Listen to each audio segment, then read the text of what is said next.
They called him the Unconquered, the king who crushed armies with a word, who made nobles crawl just by entering a room. Draven Kael had never lost. Not a battle, not a negotiation, not a single damn thing that mattered. Until the day his strategists brought him a bride to seal the northern territories, and she walked into his throne room like she owned it. No curtsy, no trembling, just those cold gray eyes meeting his without flinching. That's when the Alpha King made his first real mistake. He thought he could control her. Stay until the end to see how a woman with no name destroys a kingdom built on fear. Drop a comment with your city below. Let's see where everyone's watching from. The throne room stank of old power and fresh blood. Draven Kael didn't look up when the doors groaned open. He was reading a report about grain shipments from the eastern provinces, his jaw working methodically on a problem that required violence to solve. 3 lords had been skimming profits. By nightfall, there would be 2 fewer lords and a very motivated third. Your Majesty, Lord Castellan's voice echoed across the black marble. The bride has arrived. Draven's eyes didn't leave the parchment. Send her to the West Wing. Assign her a handler. I'll see her when it's convenient. She's here, sire. In the throne room. Now Draven looked up. The girl, woman, he corrected himself, though she couldn't be more than 25, stood at the far end of the hall between 2 of his personal guard. She should have looked small in that massive space, dwarfed by the vaulted ceiling and the banners of conquered territories hanging like corpses from the rafters. She didn't. Her clothes were wrong. Not the silk and jewels he'd expected from the northern territories, but plain travel leathers worn soft at the knees and elbows. Her dark hair was pulled back in a simple braid, no ornaments, no attempt at beauty. And her face? She was staring directly at him, not at the floor, not at the middle distance in that careful way courtiers learn to avoid his gaze while still appearing attentive. Right at him, like she was taking his measure and finding the results moderately interesting at best. Draven set down the parchment with deliberate care. Name. Nyra Voss. Her voice carried across the stone without shouting, clear, unimpressed. You were supposed to arrive yesterday. The northern pass was blocked. Snow. I don't recall asking for an explanation. Something flickered across her face. Not fear. Amusement, maybe? Or the kind of tired patience you'd give a child asking stupid questions. Then I don't recall offering one. You asked why I was late. I answered. The throne room went so quiet, Draven could hear Lord Castellan's strangled breathing 20 feet away. His guards' hands moved to their sword hilts, waiting for the order. Draven leaned forward. Do you know who I am? Draven Kael, Alpha King of the 7 Territories. Undefeated in battle, unchallengeable in law, and apparently very concerned about punctuality. She cocked her head. Did I miss anything? You missed the part where people don't speak to me like that and keep their tongues. Then I guess we're about to find out how literally you meant that. She folded her arms. Are we done with the intimidation routine, or should I tremble a bit first? I can manage a good tremble if it moves things along. Lord Castellan made a noise like a dying animal. Draven stood. He was a tall man, built like violence and victory, and when he descended the 7 steps from his throne, seasoned warriors had been known to piss themselves. This girl, this Nyra Voss, watched him approach with the same expression you'd give mildly interesting weather. He stopped 2 feet from her, close enough to smell the road dust and something else, something like steel left in rain. You think this is a game?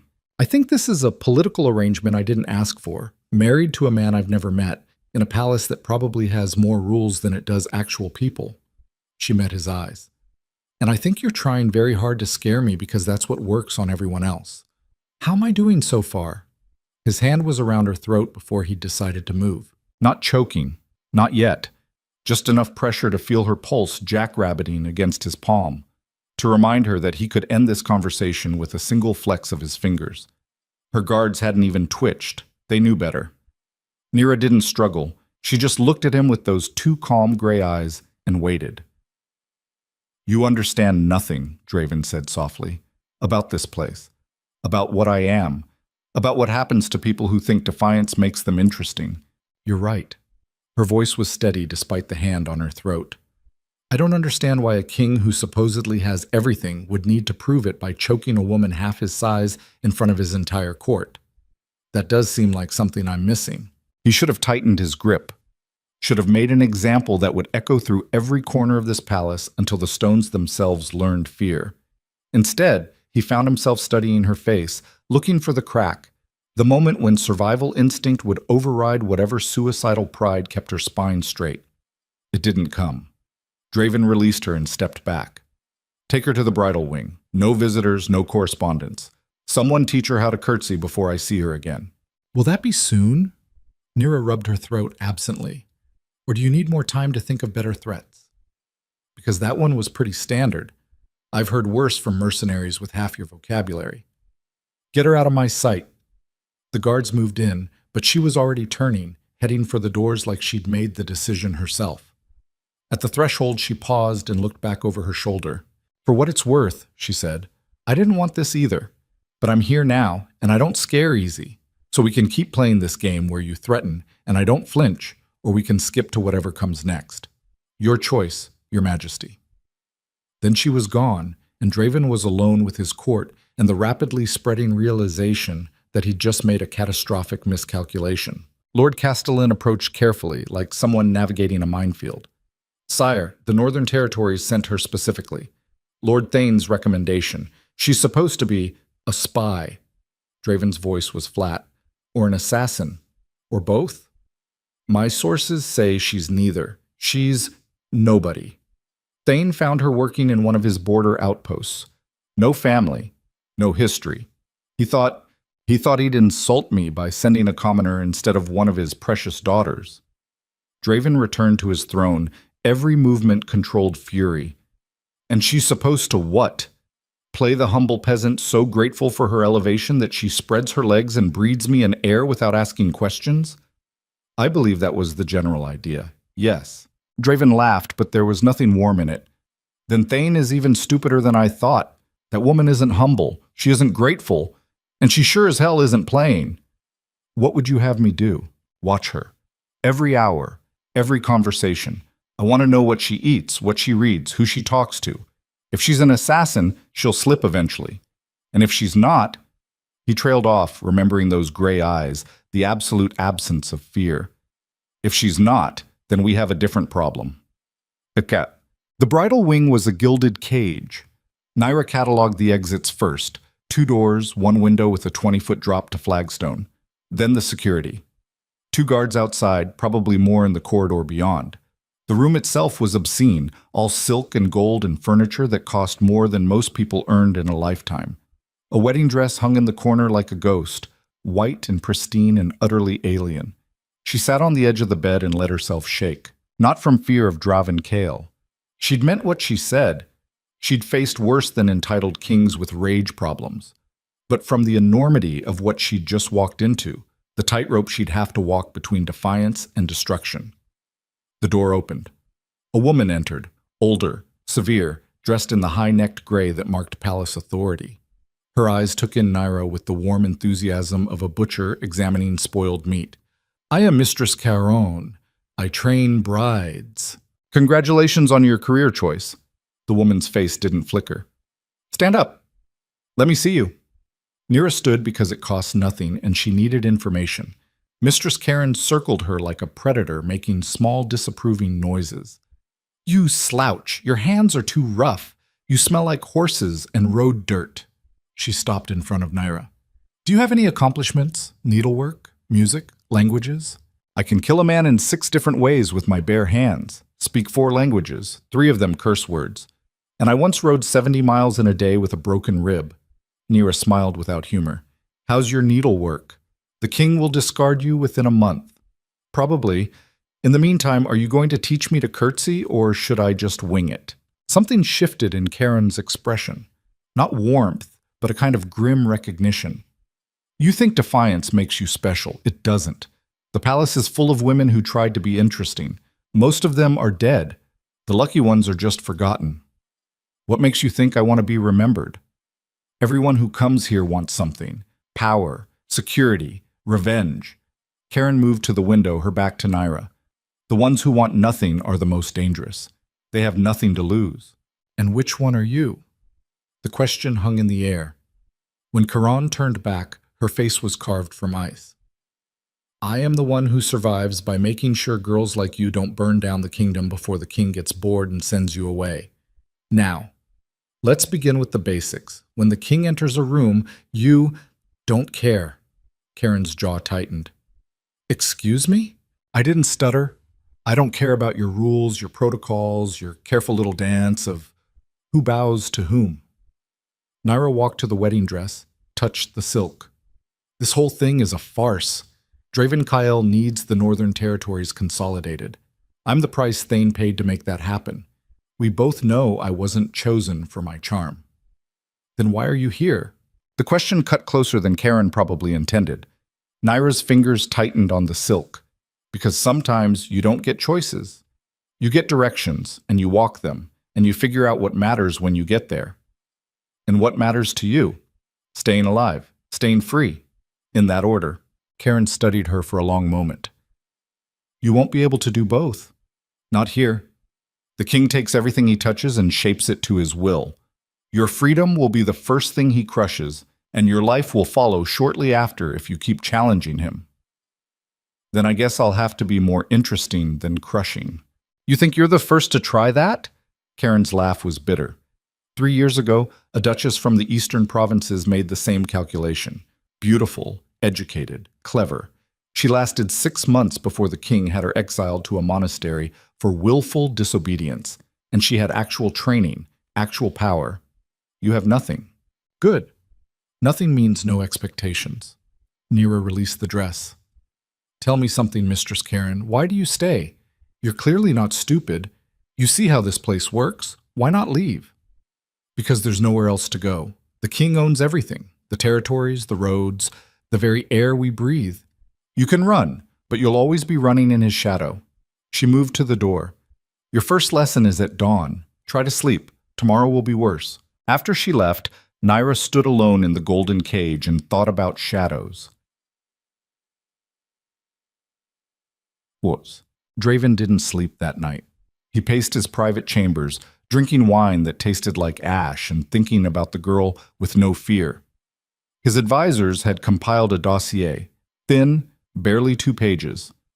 Nira Voss, orphan. Worked as a guard on Thane's northern border for 3 years. No family, no friends, no history before that.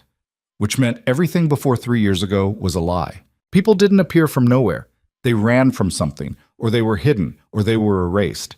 And a woman who could stand in front of the Alpha King and make jokes about his intimidation tactics wasn't some random border guard who got lucky. His head of intelligence, Soren, appeared at midnight like a ghost with news. Couldn't wait until morning?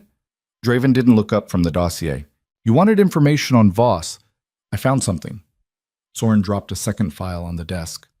Or rather, I found nothing. And nothing is always something. Draven flipped it open.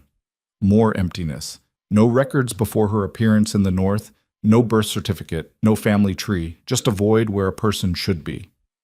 She's a ghost, Soren said. Professional. The kind of erasure you only get from Crown Intelligence or... He hesitated. Or? The Resistance. The word landed like a blade. The Resistance. The scattered remnants of the old kingdoms. The ones who'd refused to bend knee when Draven unified the territories by force. Most were dead. Some were in prison. The rest were ghosts, saboteurs, living weapons who'd spent the last decade trying to destabilize everything he'd built. You think Thane sent me an assassin. I think Thane sent you a problem disguised as a bride. Whether she's resistance or something else, she's not what she appears. Draven thought about her eyes, that absolute calm. If she's an assassin, she's terrible at it. She's drawn every eye in the palace. Unless that's the point. Hide in plain sight. Be so openly defiant that we spend all our time watching her behavior and miss the knife until it's in your back. Or she's exactly what she appears to be, a survivor who learned not to show fear because fear gets you killed. Soren gave him a look. Since when do you give people the benefit of the doubt? Since never. Which is why you're going to dig deeper. I want to know everything, where she came from, who trained her, what she's really doing here, and I want guards on her at all times. If she sneezes, I want to know about it. After Soren left, Draven returned to pacing. He should have her executed, or at least imprisoned until the truth came out. It's what he would have done yesterday, before gray eyes and a voice like steel wrapped in silk. Instead, he found himself thinking about what she'd said. Why would a king who has everything need to prove it? Because having everything wasn't the same as keeping everything, because power was a performance as much as a fact, and the moment you stopped performing, someone would test whether the power was real. But she hadn't tested him. She'd just refused to play the game at all. And that, Draven realized, was far more dangerous than any knife. Kote. Dawn came with a knock that sounded like judgment. Naira dressed in the clothes they'd left her, still too fine, still too soft, and followed Mistress Karen through corridors that twisted like serpents. The palace was a labyrinth designed to confuse, to remind you that you needed guidance to navigate power. The training room was sparse. No furniture, just space and light, and Karen standing in the center like an executioner. "We'll start with posture," she said. They didn't. They started with Karen backhanding her across the face. Naira tasted blood before she'd processed the movement. She stumbled back, hand going to her split lip, instinct screaming at her to fight back. "Rule 1, Karen said calmly. "In this palace, you will be struck. You will be insulted. You will be tested every single day. How you respond determines whether you live or die." She waited. "Now, stand up straight. Try again." Naira straightened, wiped the blood from her mouth. "You could have just asked. Asked isn't how power works here. Power is taken, or it's demonstrated, or it's beaten into you until you understand it's not negotiable." Karen moved closer. "You embarrassed the king yesterday, in front of his entire court. Do you understand what that means? That he has a fragile ego?" The second slap came faster. Naira blocked it this time, pure reflex, and caught Karen's wrist an inch from her face. They stood frozen. Karen's eyes widened fractionally. "Don't," Naira said quietly. "I'll take a lot. I'll learn your stupid rules and curtsy and smile, but don't hit me again." "Or what?" "Or you'll find out what I am when I stop being polite." Karen pulled her wrist free. For a long moment, she just stared. Then, incredibly, she smiled. "There. That's the first honest thing you've said since you arrived." "What?" The frightened girl act, the confusion, the defiance that's just a little too perfect. Karen circled her. "You've been playing a role since you walked through those doors. But just now, when you caught my hand, I saw the real you. Trained, dangerous, not some random border guard who got lucky." Naira's blood went cold. "I don't know what you're... Don't insult me. I've trained queens and killers, and you're not the first to walk in here wearing the wrong skin." Karen stopped directly in front of her. "So here's how this works. You keep your secrets, I'll keep mine. But if you're planning to kill the king, do it clean, and make sure I'm not in the room. I've survived 3 different courts, and I'm not dying for your cause." "I'm not planning to kill anyone." "Then what are you planning?" The honest answer, "I'm planning to survive," felt too raw to say out loud. Instead, Naira met Karen's eyes. "I'm planning to make it through tomorrow, and then the day after, and every day until I figure out what this place wants from me. It wants you to disappear, become invisible, be the perfect, pliable queen who produces heirs and smiles at ceremonies and never ever challenges the king's authority." Karen's voice dropped. "Can you do that?" "No." "Then you're going to die here, and probably take a lot of other people with you when you do." The word should have scared her. Instead, Naira felt something click into place, like a puzzle piece finding its home. "Good to know where I stand." "You stand nowhere. You're a ghost marrying a king who collects ghosts and turns them into weapons or graves." Karen moved to the door. "First official event is tonight. State dinner. Every noble in the capital will be there, watching you, judging you, deciding whether you're weak enough to exploit. Dress is in your room. Try not to embarrass yourself." "What if I embarrass the king instead?" Karen paused at the threshold. "Then I'd recommend having your affairs in order. He doesn't forgive twice."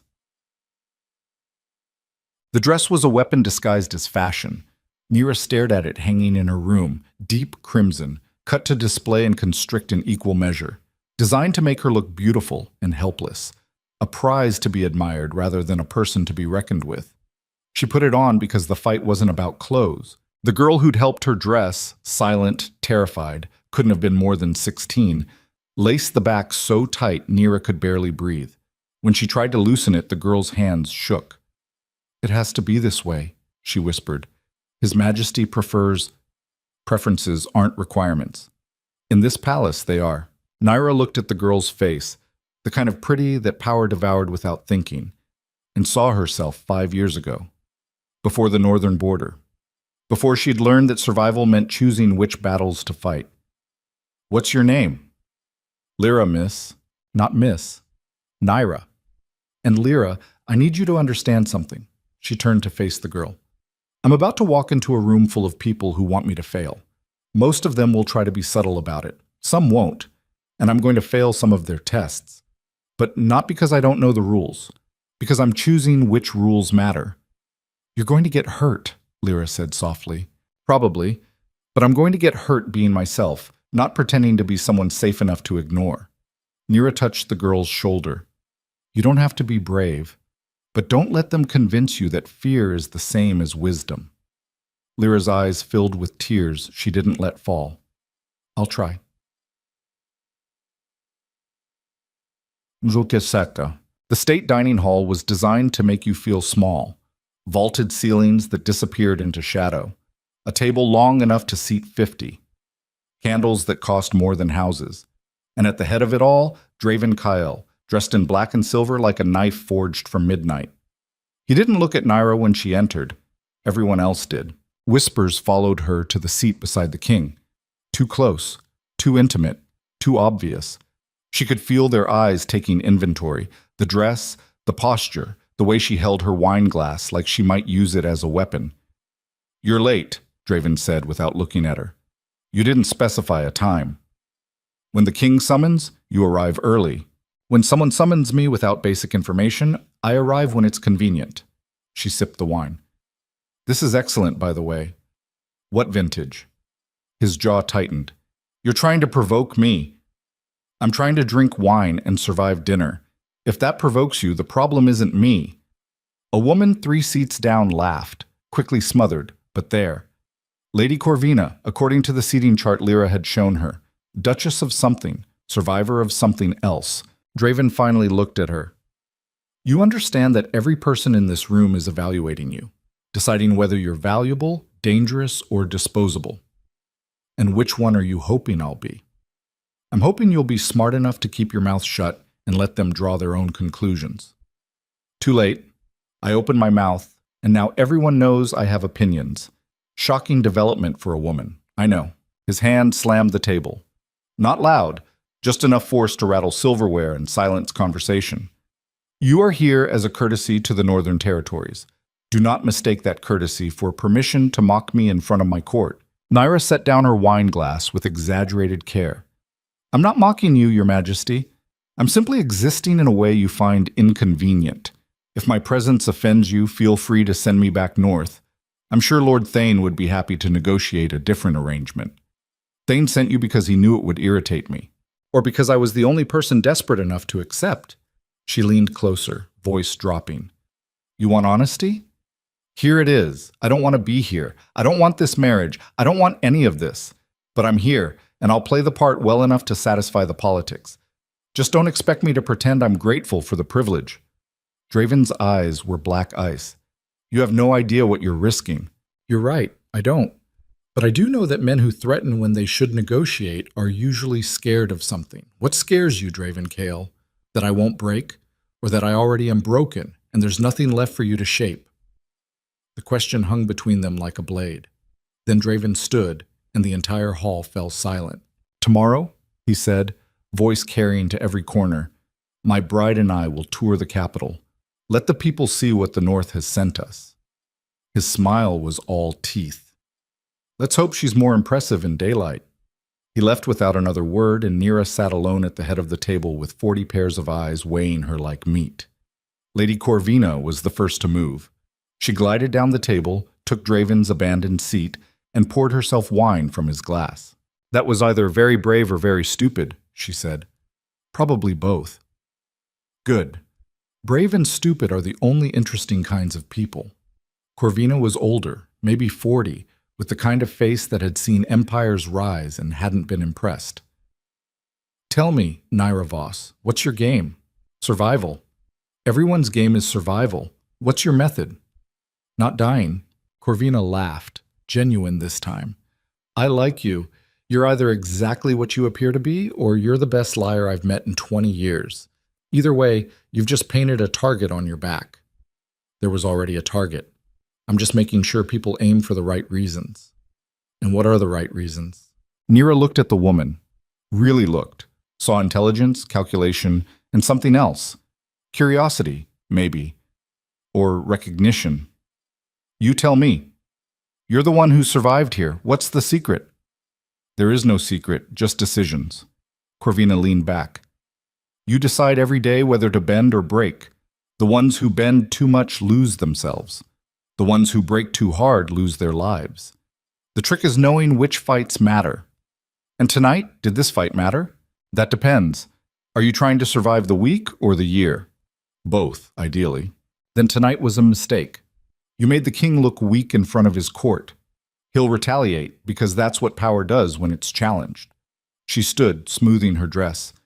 But it was also necessary, because if you'd backed down, they would have known you were weak, and weak doesn't last here either. So congratulations. You've successfully made it impossible to predict whether you'll survive or implode spectacularly. That's oddly comforting. It shouldn't be. Unpredictability gets you killed almost as fast as weakness. Corvina moved toward the door, then paused.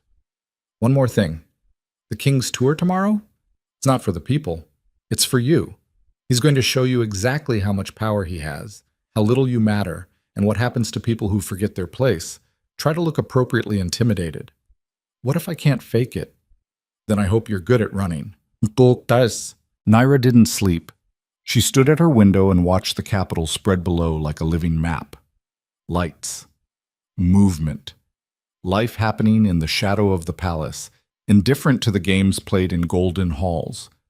Somewhere out there, people were falling in love, raising children, building futures that didn't depend on which king sat on which throne.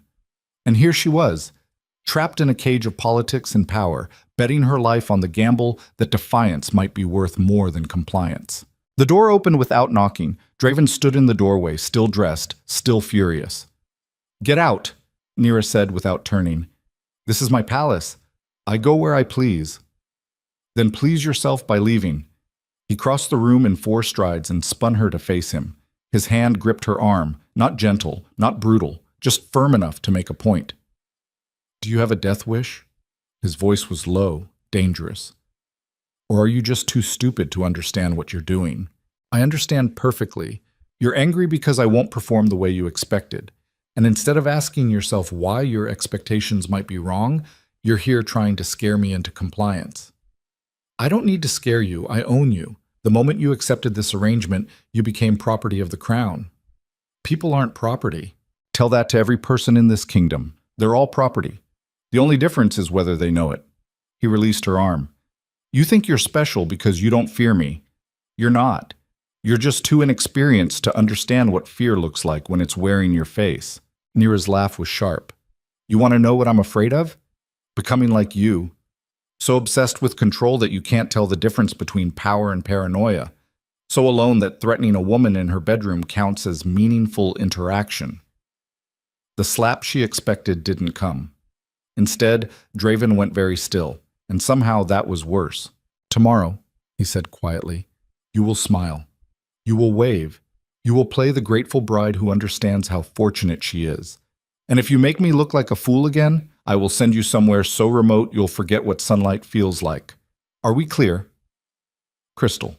He walked to the door, stopped with his hand on the frame. You want to know what scares me, Nira Voss?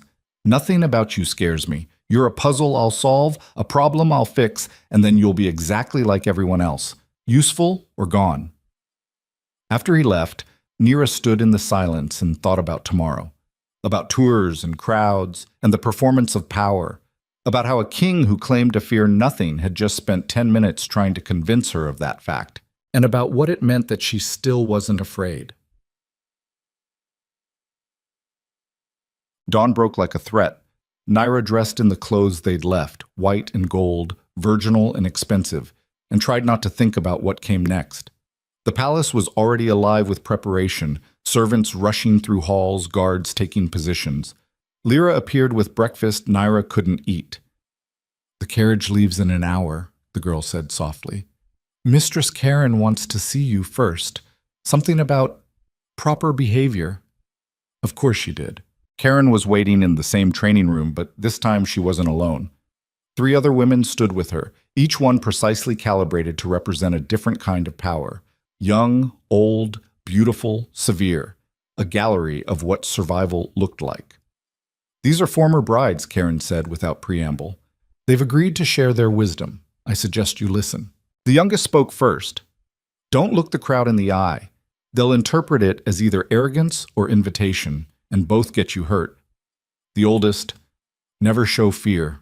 The moment they smell it, they'll test you, and the tests here don't end until you're broken or dead." The beautiful one, with scars hidden under powder. "The king will touch you during the tour. Let him. It's part of the performance."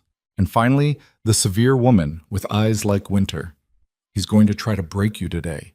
Make you small in front of his people. The question is whether you'll let him." Nira looked at them. These survivors, these women who'd bent and broken and somehow kept breathing. "What would you do if you were me?"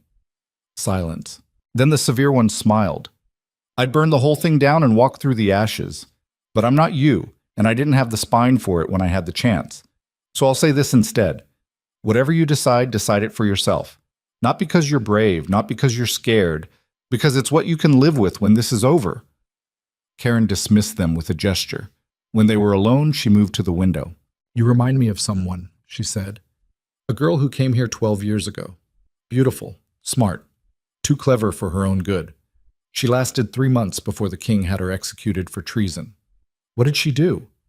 She told the truth at the wrong time to the wrong person. And the truth, in this palace, is the most dangerous weapon there is."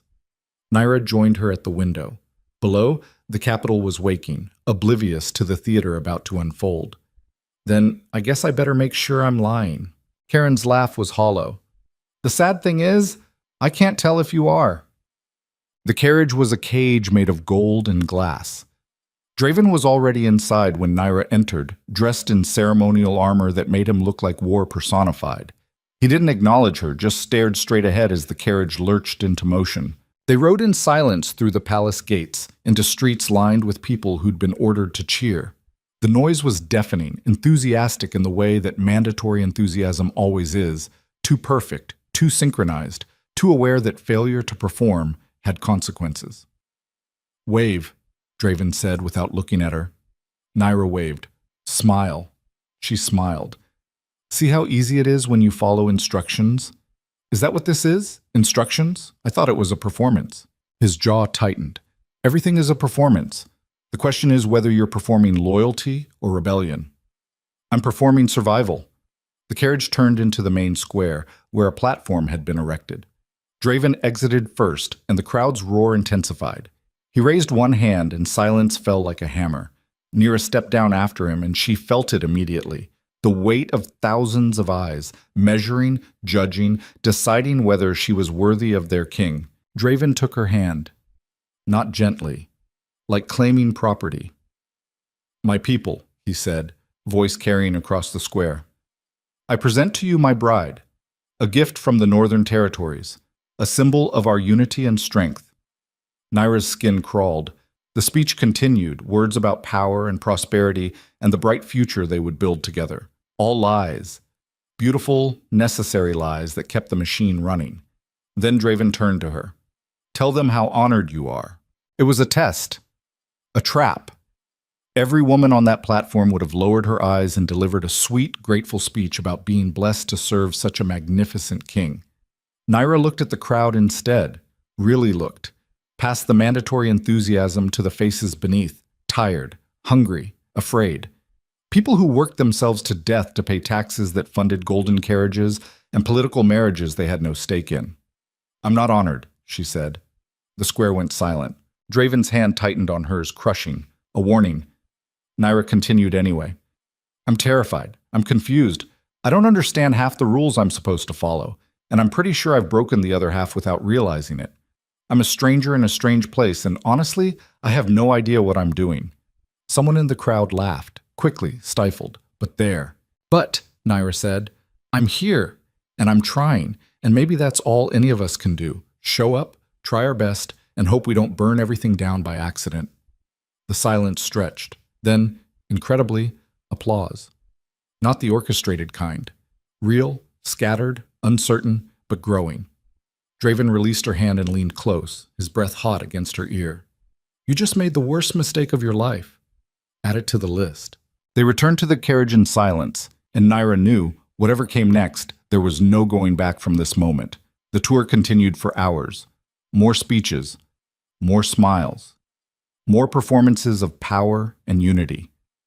And through it all, Draven's fury was a living thing beside her, controlled only by the presence of witnesses. When they finally returned to the palace, he didn't speak, just walked away, leaving her standing in the courtyard like forgotten baggage. Lady Corvina appeared from nowhere, her expression unreadable. "Well," she said, "you've certainly made an impression. Good or bad? Both. Which means you're either about to become the most interesting person in this palace, or the most dead." She studied Nira's face. "The people loved it, that speech, the honesty. They're not used to anyone admitting weakness, especially not someone standing next to the king. He's going to punish me for it." "Oh, absolutely. The question is how." Corvina started walking and Nira fell into step beside her. "There's a dinner tonight, smaller, just the inner court. He'll make his move then. My advice? Don't go." "Not going seems like it would make things worse." "Can't make things worse if you're already at the bottom." She stopped at a branching corridor. "But if you do go, remember this. The king doesn't know how to lose. He's never had to learn. So when you win, and you did win today, whether you realize it or not, he'll do whatever it takes to regain control, even if it destroys you both." "Then I guess I better figure out how to make destruction look like victory." Corvina's smile was sad. "Now you're starting to understand how this place works." The dinner was an ambush. Naira knew it the moment she entered the private dining room and saw the faces. Draven at the head, Lord Castellan to his right, Soren the spymaster to his left, and across from her 3 men she didn't recognize but whose military bearing and cold eyes told her everything she needed to know. Generals. The kind who won wars and then hunted ghosts. "Sit," Draven said. Naira sat. The meal began in silence, course after course, each more elaborate than the last, each one tasting like ash in her mouth. The generals watched her like hawks studying prey, and she knew this wasn't dinner. This was an interrogation disguised as hospitality. Finally, the eldest general spoke. "Tell me, Miss Voss, where did you learn to speak to crowds like that?" "I didn't learn. I just said what I was thinking." "Interesting. Most people who just say what they're thinking end up dead or exiled. Yet you seem remarkably comfortable with both options." "I'm comfortable with honesty. Whether other people are is their problem." The second general leaned forward. "Your records show you worked as a border guard. Standard position, minimal training, yet your speech today showed tactical awareness of crowd dynamics and political messaging. Care to explain that discrepancy?" "Trap." The word echoed in Nira's head. They were building a case, assembling evidence, connecting dots that would lead to a conclusion she couldn't afford. "I've been around, watched how power works. You don't need formal training to understand that people respond to authenticity." "Or," the third general said softly, "you had training we can't find records of. Training that taught you how to influence, how to manipulate, how to destabilize authority while appearing harmless." Draven set down his wine. "General Thorne makes an excellent point. Your background is remarkably empty. No family, no history, just 3 years working for Lord Thane, who conveniently sent you here as a bride. One might think you were designed for this purpose." "Designed?" Nira's laugh was sharp. "I'm not some kind of weapon. I'm just a woman who got caught in politics she didn't ask for." "Then you won't mind answering some questions." General Thorne pulled out a folder. 3 years ago, there was an incident at the northern border. A patrol was ambushed, 7 guards killed, and a prisoner escaped.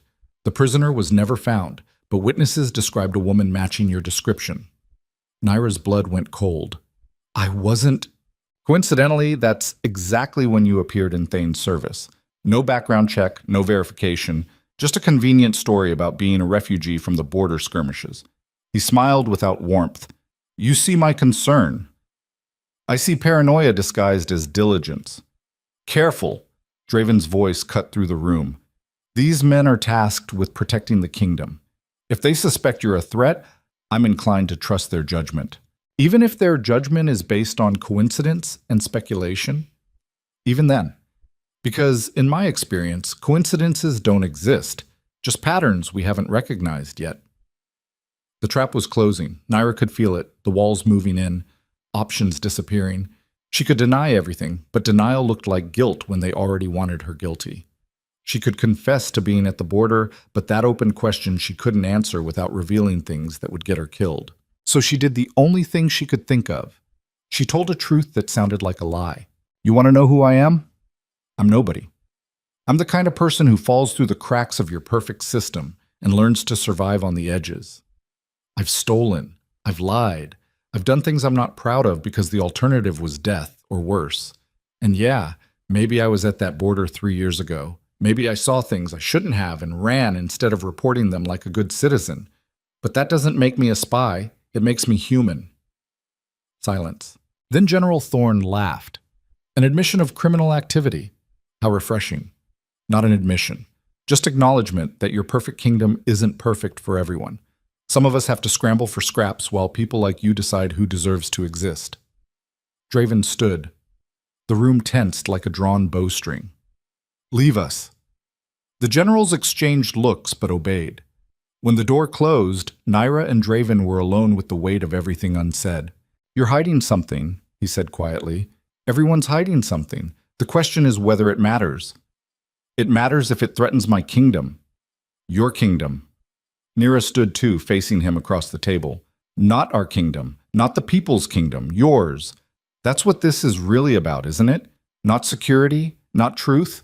Just making sure nothing threatens your control. Control is what keeps chaos from devouring everything. You think you can just speak truth and expect the world to reorganize itself around your honesty. That's not how power works. Then how does it work? He moved around the table, predatory and precise. Power works through certainty. I am certain in my strength. My generals are certain in their loyalty. And everyone else is certain that challenging me ends badly. You introduce uncertainty, doubt, the possibility that rules can be broken without consequence. And that uncertainty spreads like disease until suddenly my certain kingdom is full of people wondering if they can get away with being honest too. Would that be so terrible? Yes. The word was absolute. Because the moment they start being honest is the moment they start questioning. And questioning leads to rebellion.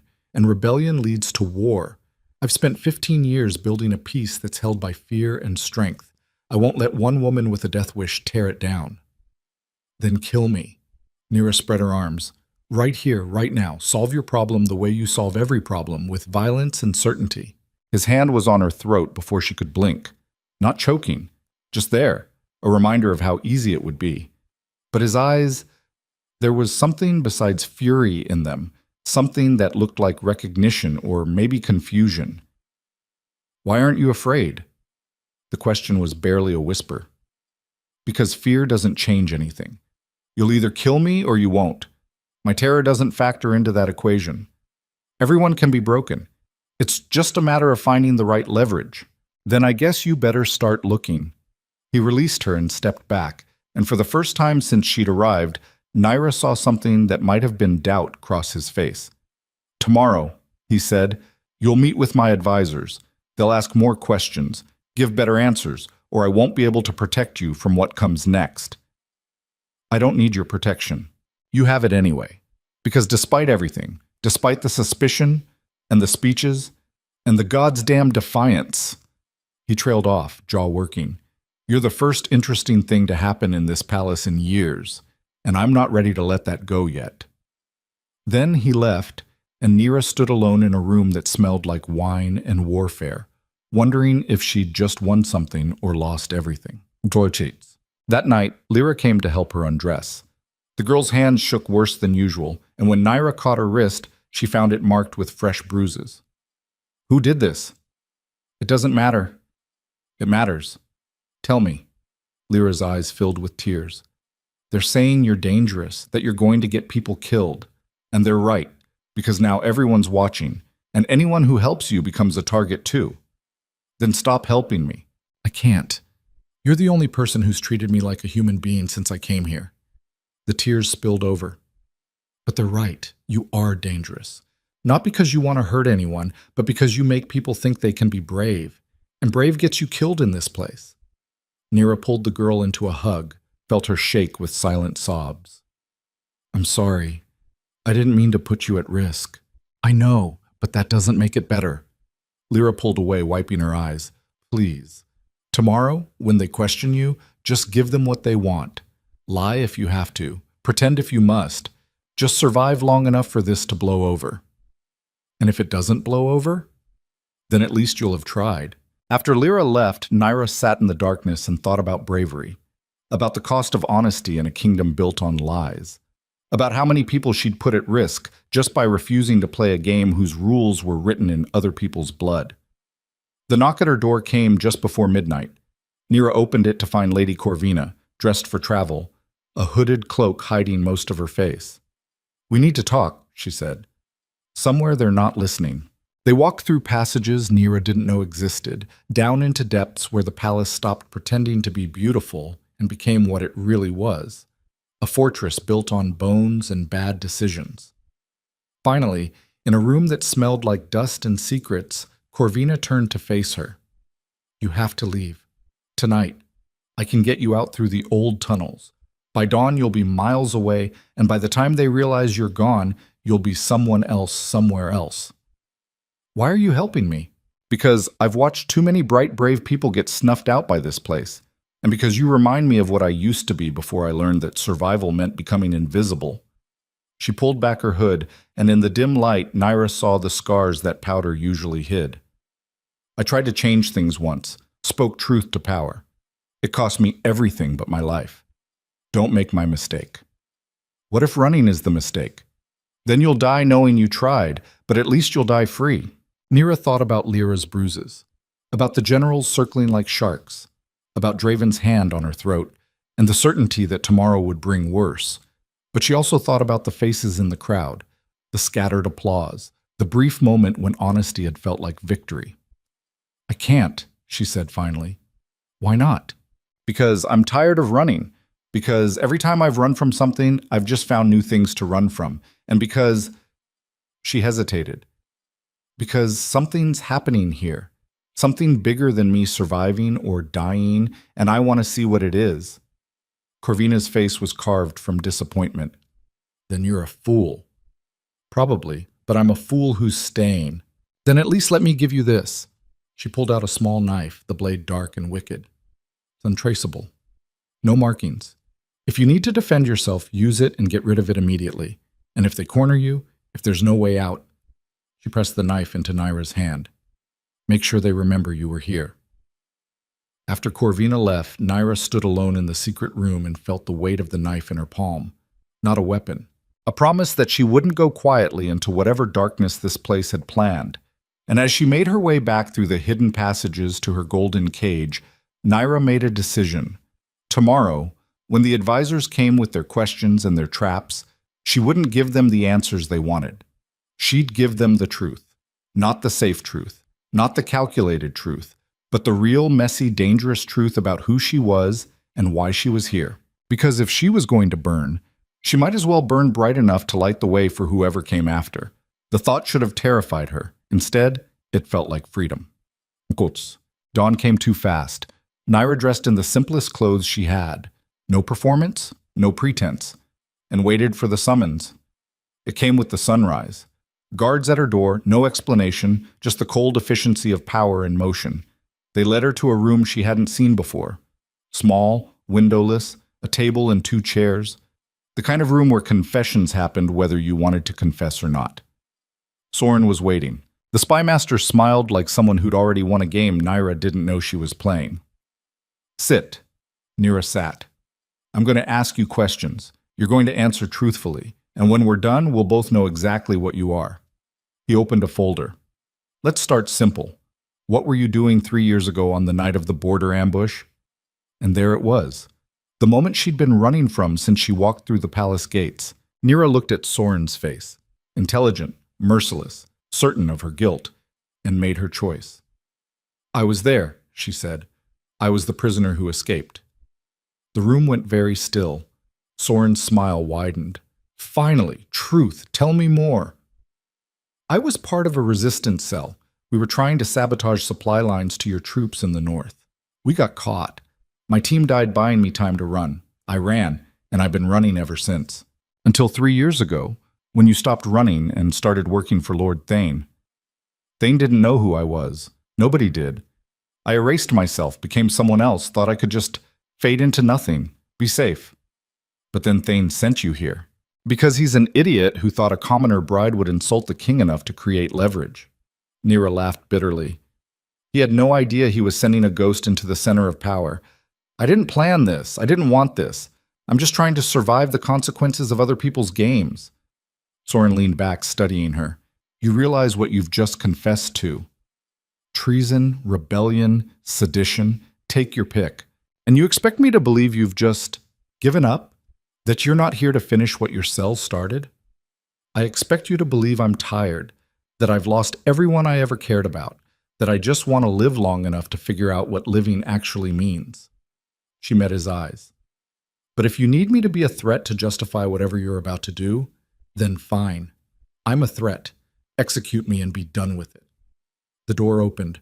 Draven stood in the threshold, his face unreadable. How long have you been listening? Nira asked. Long enough.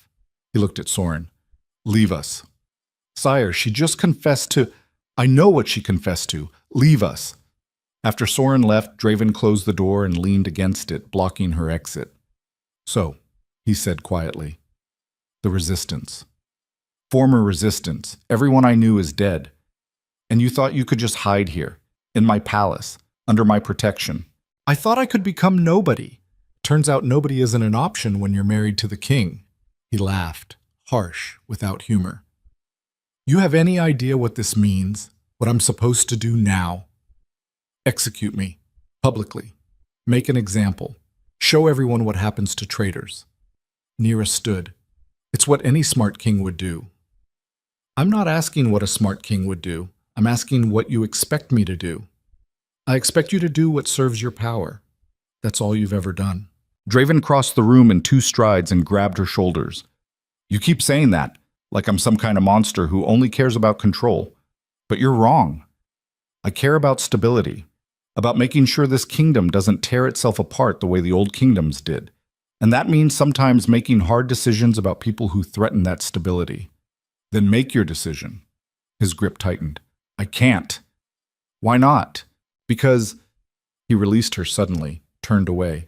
Because you're the first person in 15 years who's looked at me and seen something besides power. You see the paranoia, the fear, the person underneath the crown, and I don't know what to do with that. Nira's breath caught. This was the crack in the armor, the moment when the Alpha King stopped being a performance and became just a man drowning in responsibilities he couldn't escape. What do you want from me? She asked softly. I want you to tell me it's all a lie, that you're not resistance, that you're just some girl who got caught up in circumstances. Give me an excuse to save you. I can't, because it's not a lie. I was part of something that tried to destroy everything you built, and I'm not sorry we tried. I'm only sorry we failed. The truth hung between them like a blade. Then Draven did something Nira never expected. He laughed, really laughed, the sound broken and bitter and almost relieved. Of course, he said. Of course you're exactly what they said you were. Why would you be anything else? What happens now? Now? He turned to face her, and his eyes were empty. Now I make the hardest decision of my reign, and you live with the consequences.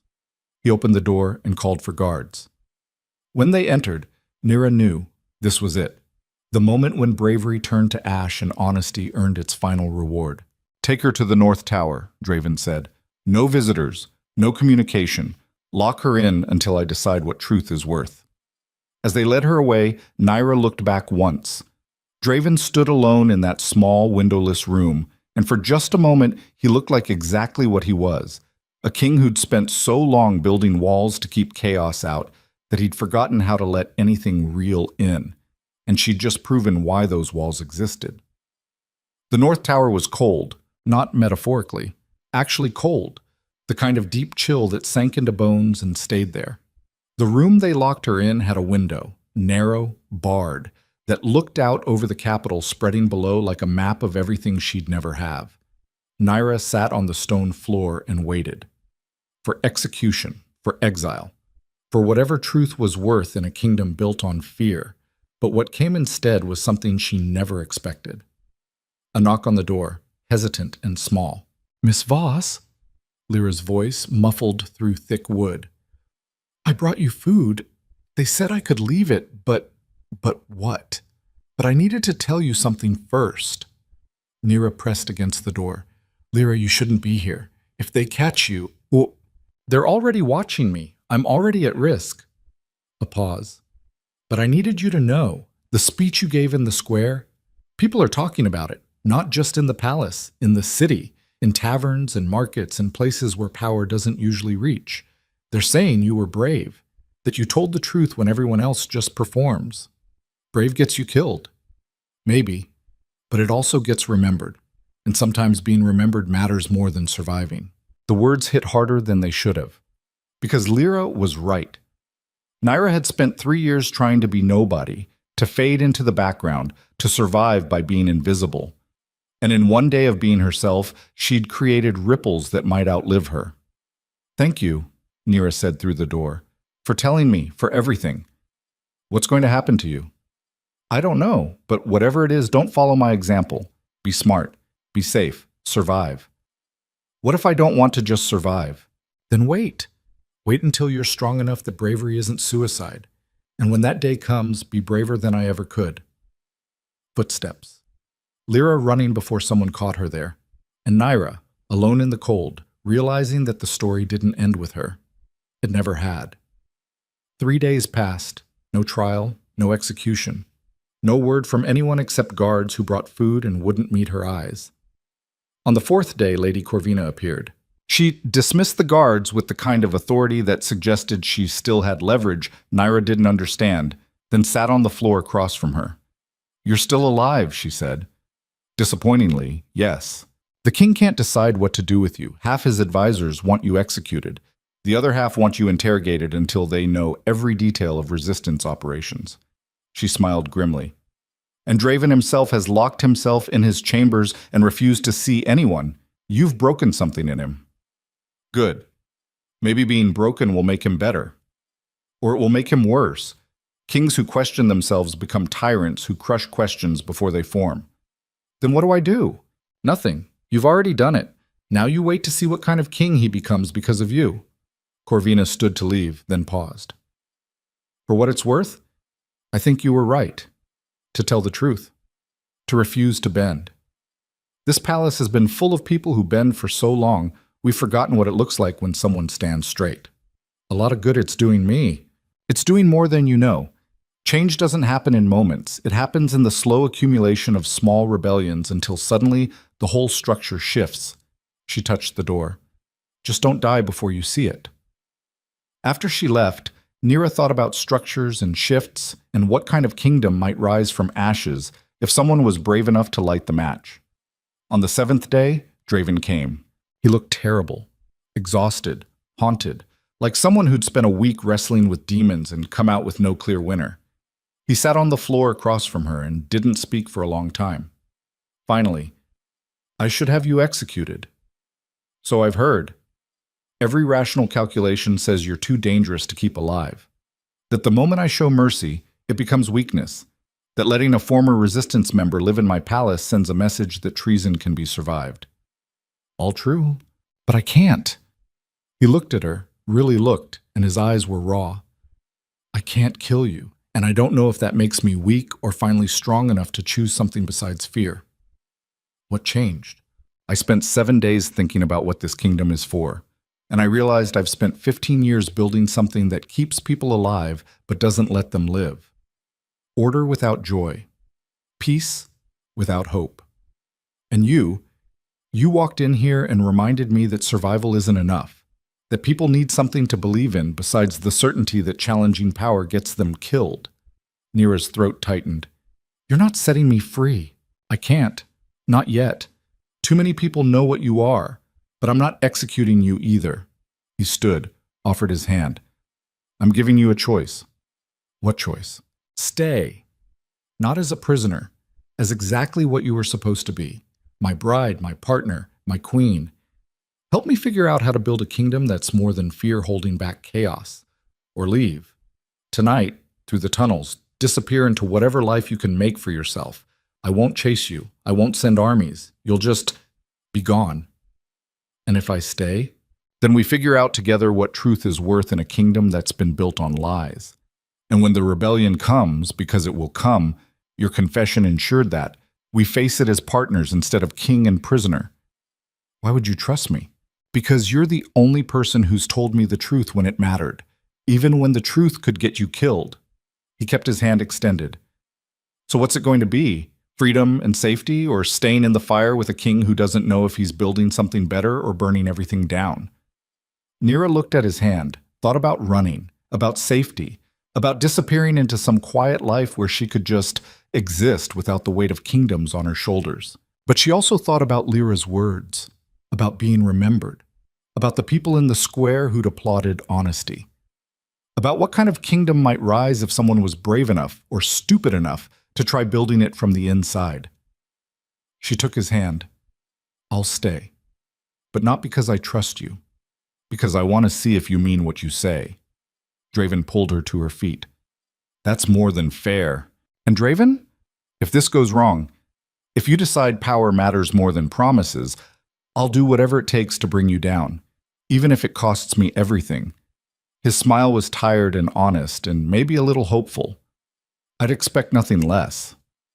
The walk from the North Tower back to the bridal wing felt like crossing a battlefield after the smoke cleared. Nira could feel eyes tracking her through every corridor. Servants who'd thought her dead, guards who'd expected an execution, courtiers who couldn't reconcile the prisoner walking free beside their king. Draven's hand stayed on her elbow, not guiding, just there, a statement of possession that made her skin crawl and her pulse quicken in equal measure. They're staring, she said quietly. Let them. His grip tightened fractionally. Better they stare and wonder than whisper and plot. You think this stops the plotting? No, but it changes what they're plotting about. They reached her chambers, except they weren't her chambers anymore. The guards stood at different doors, larger ones, ornate with gold inlay, and the royal crest burned into dark wood. These are your rooms, Nira said. These are our rooms now. Draven pushed the doors open. You wanted to stay. This is what staying looks like. The space beyond was obscene, not just large but deliberately intimidating, designed to remind anyone who entered that the person who lived here controlled kingdoms. A bed that could sleep 6, windows overlooking the entire capital, weapons mounted on walls like trophies, and in the corner, incongruous and somehow threatening, her few belongings already moved in, looking small and out of place among all that power. I don't remember agreeing to this. You agreed to be my queen. Queens don't live in the bridal wing like prisoners waiting for approval. He closed the doors behind them. They live here, with me, where everyone can see exactly what you mean to this kingdom. And what do I mean? We're about to find out. He crossed to a cabinet, poured 2 glasses of wine, and handed her one. She took it because refusing felt like giving ground, but she didn't drink. Draven noticed. Of course he noticed. You think I'd poison you after dragging you out of a cell? I think you do everything for a reason, and I don't know the reason yet. His laugh was sharp. Smart. Good. You should question everything here, especially me. He drank his own wine, watching her over the rim. The court meets tomorrow morning, full assembly. They're expecting me to announce your execution or exile. Instead, I'm going to announce our wedding date. Your what? 1 week from today, full ceremony. Every noble in the territory is required to attend. We're going to stand in front of everyone who wants you dead and bind ourselves together so thoroughly that killing you means challenging me directly. Nira set down her glass before her shaking hands could spill it. That's insane. That's survival. Your survival specifically. He moved closer, and she forced herself not to step back. Right now, you're a problem I could solve quietly, an embarrassment to be managed. But once you're my queen, actually, ceremonially, irrevocably my queen, you become part of the structure. Attacking you means attacking the crown itself. It's the only protection I can offer that might actually keep you alive. Or it's a trap. Bind me to you so completely I can't escape when you change your mind. If I wanted you trapped, you'd still be in the tower. His eyes were dark, unreadable. I'm giving you armor disguised as a wedding. Whether you trust the gift is up to you. She studied his face, looking for the crack, the tell, the moment when performance gave way to truth. What do you get out of this? Besides the pleasure of watching my court lose their minds? He smiled, but it didn't reach his eyes. I get to see if I'm capable of building something besides fear. You're the test case. If I can make this work, make you safe, make the kingdom accept you, then maybe I'm not the monster they think I am. And if it doesn't work, then we both burn, and at least we'll have company. The honesty of it hit harder than any threat. This wasn't manipulation. It was desperation disguised as strategy, a king gambling his stability on the hope that mercy might be stronger than control. Nira picked up her wine and drank. 1 week. 1 week. And then what? I smile and wave and pretend I'm grateful for the honor? Then we figure out how to run a kingdom together. You with your inconvenient honesty, me with my paranoid need for control. Should be spectacular. He refilled both glasses. But first we survive tomorrow. And tomorrow is going to be worse than anything you've faced so far. Worse than a tower cell? Worse than anything. Because tomorrow, I'm going to stand in front of everyone who's ever bent to my will and tell them you matter more than their comfort. And they're going to test that. Test you, test me, test whether this alliance is real or just theater. His jaw tightened. So tonight, we prepare. You learn who wants you dead, who wants to use you, and who might actually become an ally. And I learn whether you're capable of playing this game without getting yourself killed in the first 10 minutes. I thought you wanted honesty. I want you alive. Honesty is negotiable if it keeps you breathing. Before Nira could respond, a knock shattered the moment. Draven's hand went to the blade at his hip, pure instinct, before he called permission to enter. Lord Castellan stepped through, his face carefully neutral. Sire, the generals are requesting an audience. Tell them I'm occupied. They're quite insistent. General Thorne specifically mentioned it concerns the prisoner's status. The prisoner is now my betrothed. Her status is no longer their concern. Castellan's eye twitched. They believe it very much is their concern given her confession. Draven's smile was all teeth. Then I suppose we should clarify that for them. Send them in. Here? Now? You have a problem with my chambers as a meeting location? I have a problem with the impropriety of send them in. After Castellan retreated, Draven turned to Nira. Don't speak unless I tell you to. Don't show fear even if you feel it. And for the love of every god you don't believe in, don't try to defend yourself. Let me handle this. I can handle... No, you can't. Not yet. Not against them. His hand found her chin, forced her to meet his eyes. These men have crushed rebellions and executed children to maintain order.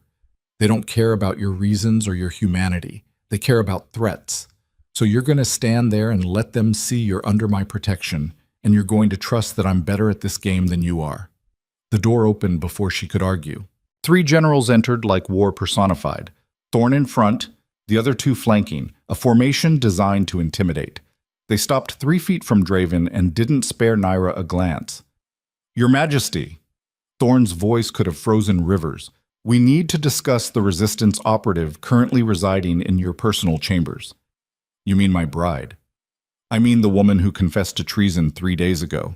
Confessed to past actions committed before she came under my protection. I see no conflict. The conflict is that she's a threat to kingdom security and you're treating her like a prize. The general's eyes finally cut to Nira.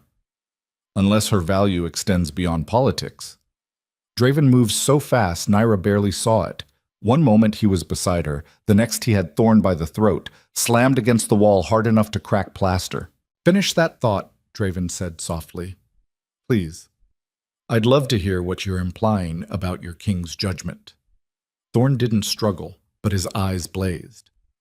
I'm implying that you're thinking with something other than strategic sense. That woman is poison. The longer she stays here, the more she destabilizes everything we've built. She destabilizes nothing. She's one person with no power, no resources, no ability to threaten anything except your comfortable certainty that control solves all problems. Her very existence is a threat. She's a symbol now. The resistance fighter who survived, who seduced the king, who proved that rebellion doesn't have to end in death. Thorn's voice rose. Every dissenter in the kingdom is watching to see if you're strong enough to do what's necessary or weak enough to let emotions cloud your judgment. Draven released him with a shove. My judgment is clear. She stays. She becomes queen. And anyone who has a problem with that can bring it to me directly instead of hiding behind concerns about kingdom security.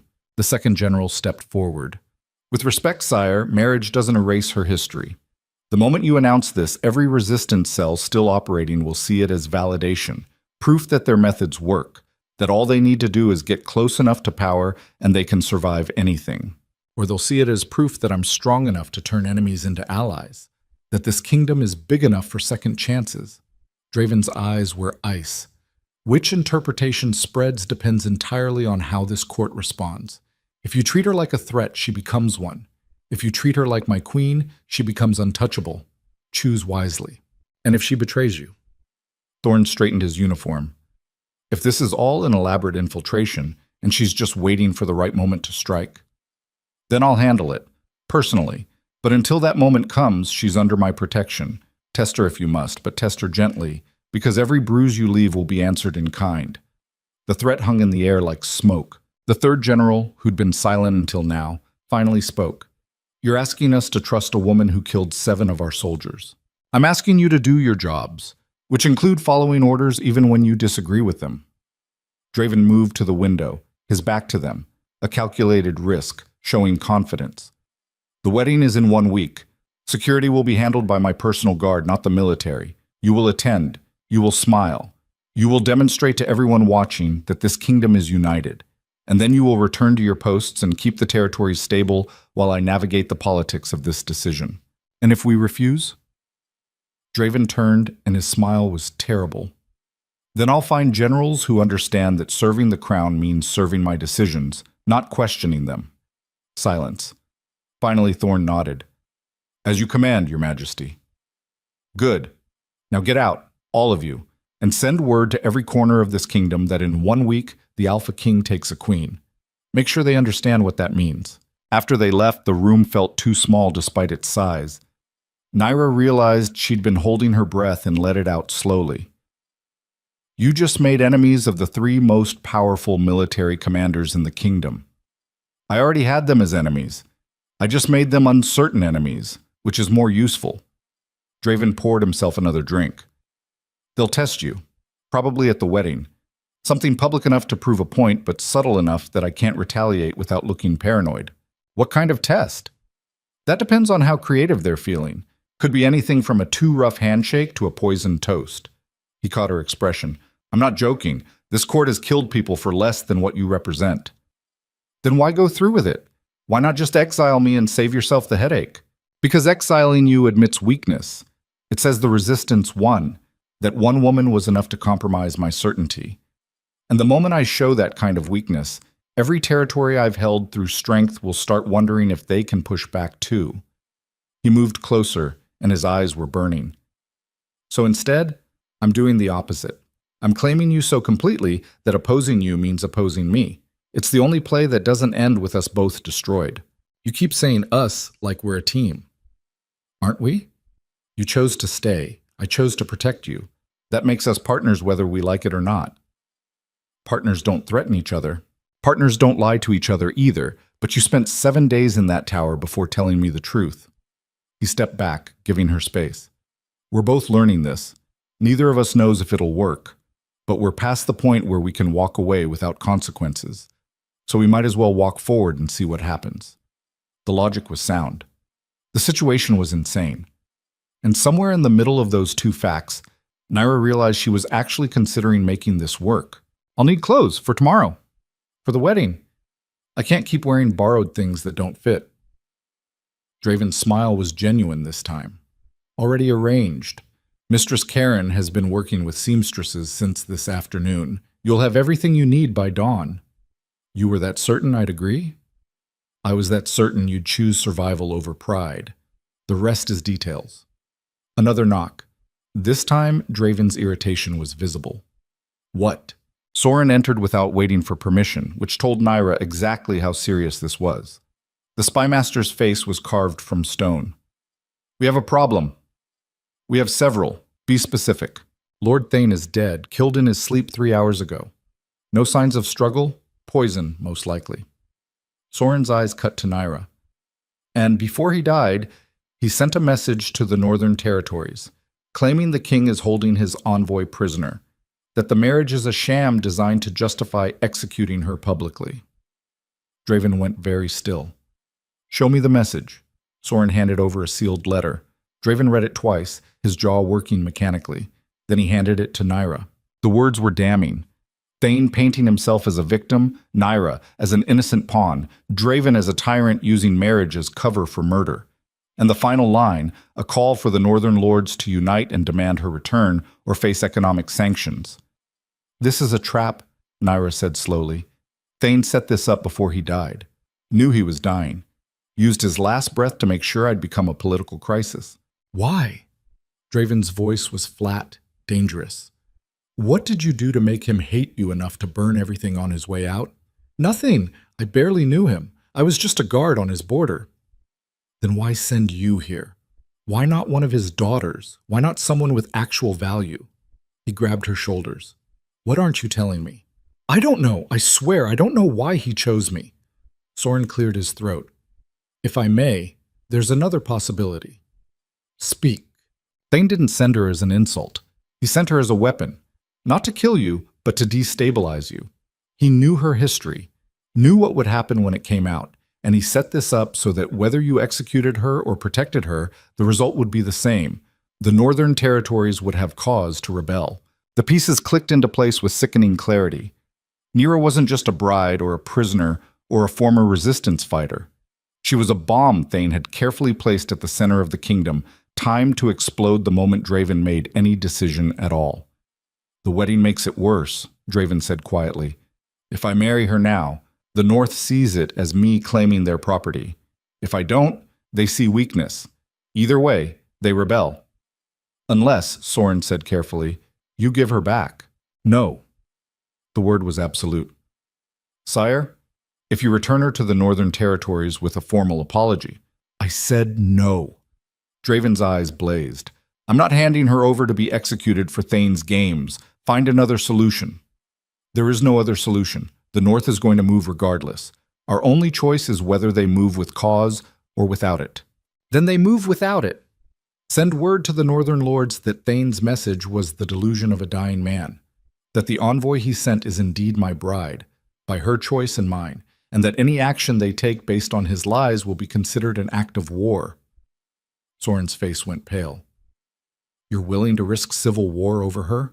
I'm willing to risk civil war over not letting dead men dictate policy from their graves. Draven released Naira, moved to his desk. Draft the response, make it clear, make it final, and make sure every lord in the North understands that challenging this decision means challenging me personally.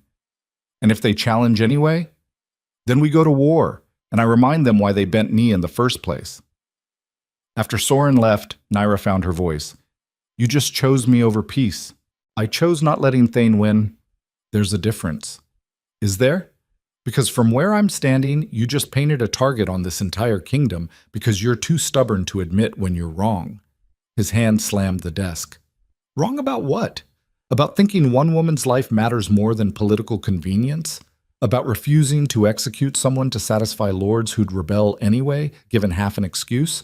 About thinking you can control this? About thinking strength solves everything? She moved toward him, fury overriding caution.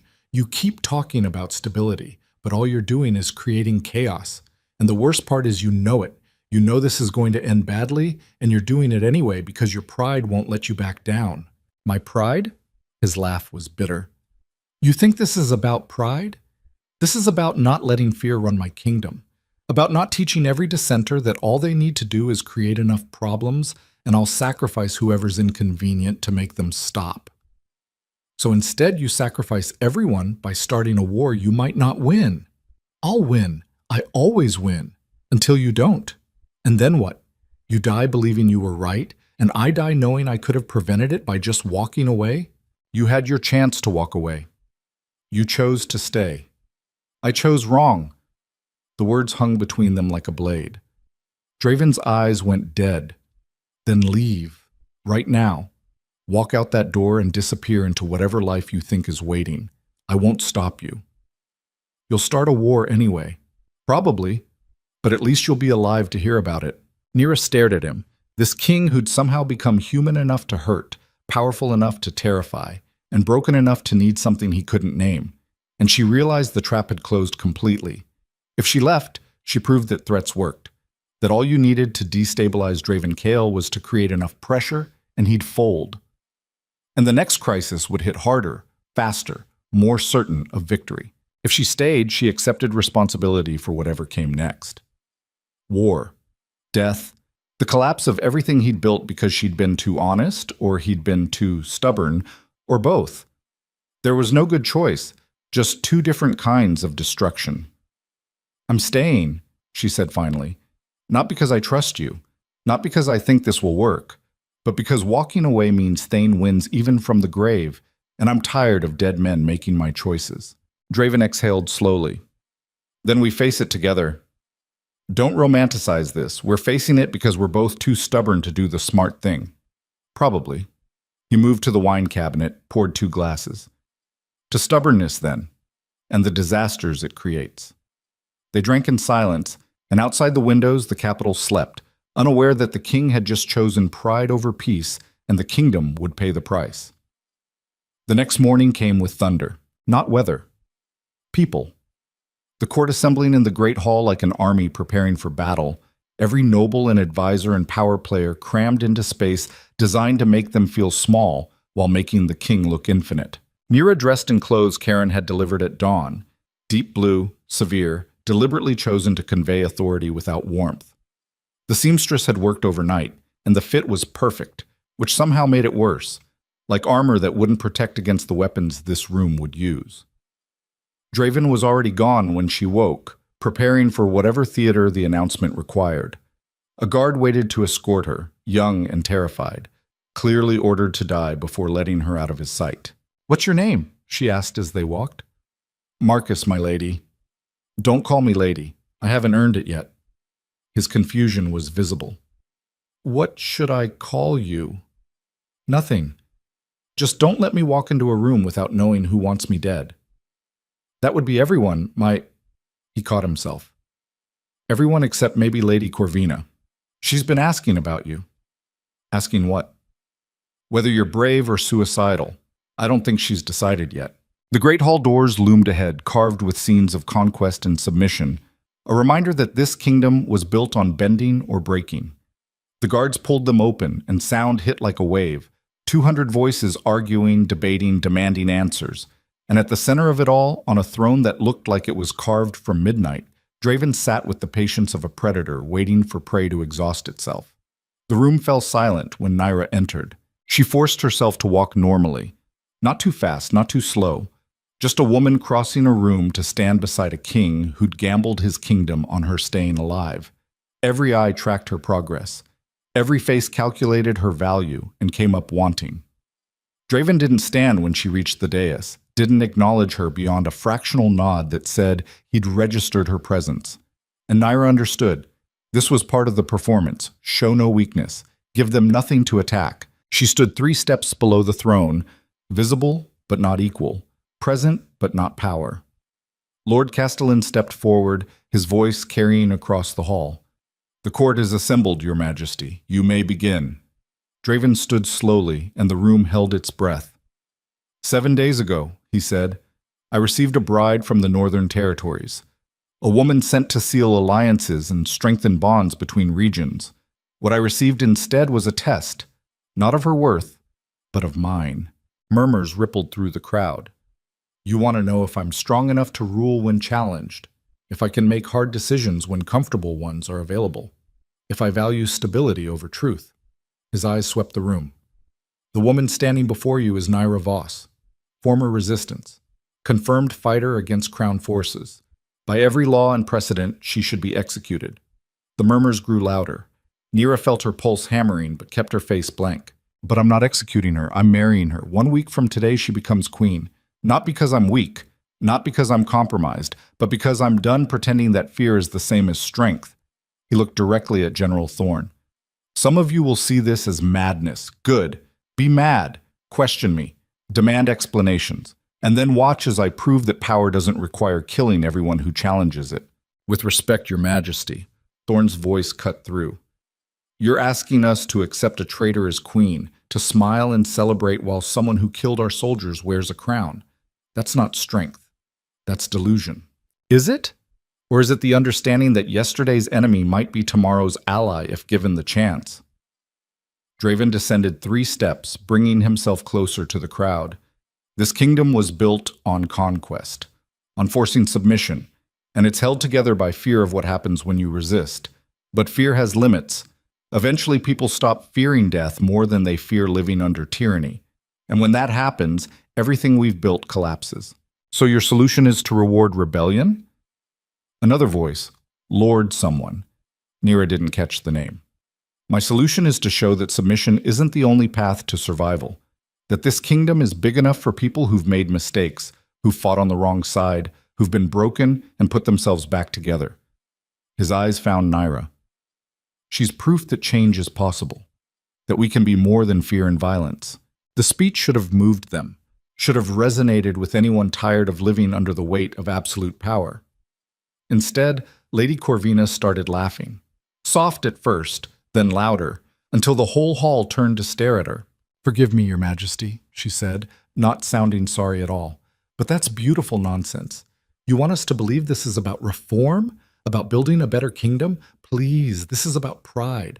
About refusing to admit that Thane outmaneuvered you by sending a weapon disguised as a bride. Careful, Corvina. Why? What will you do? Execute me for speaking truth? That rather proves my point, doesn't it? She moved through the crowd like a shark through water. You're not protecting her because she represents change. You're protecting her because losing her means admitting you were wrong. And you've never been wrong before, have you? Never made a decision that cost you something you couldn't afford to lose. I'm warning you. Oh, and I'm warning you back. This marriage will tear the kingdom apart. The North is already moving toward rebellion. The military thinks you're compromised. The court thinks you're bewitched. And the common people? She smiled. They don't know what to think, because you've spent 15 years teaching them that questioning authority gets them killed. So they'll wait. They'll watch. And when this inevitably explodes, they'll remember that you chose one woman over their safety. Naira's hands clenched at her sides. She wanted to defend Draven, to argue, to do something besides stand there like a prize being debated.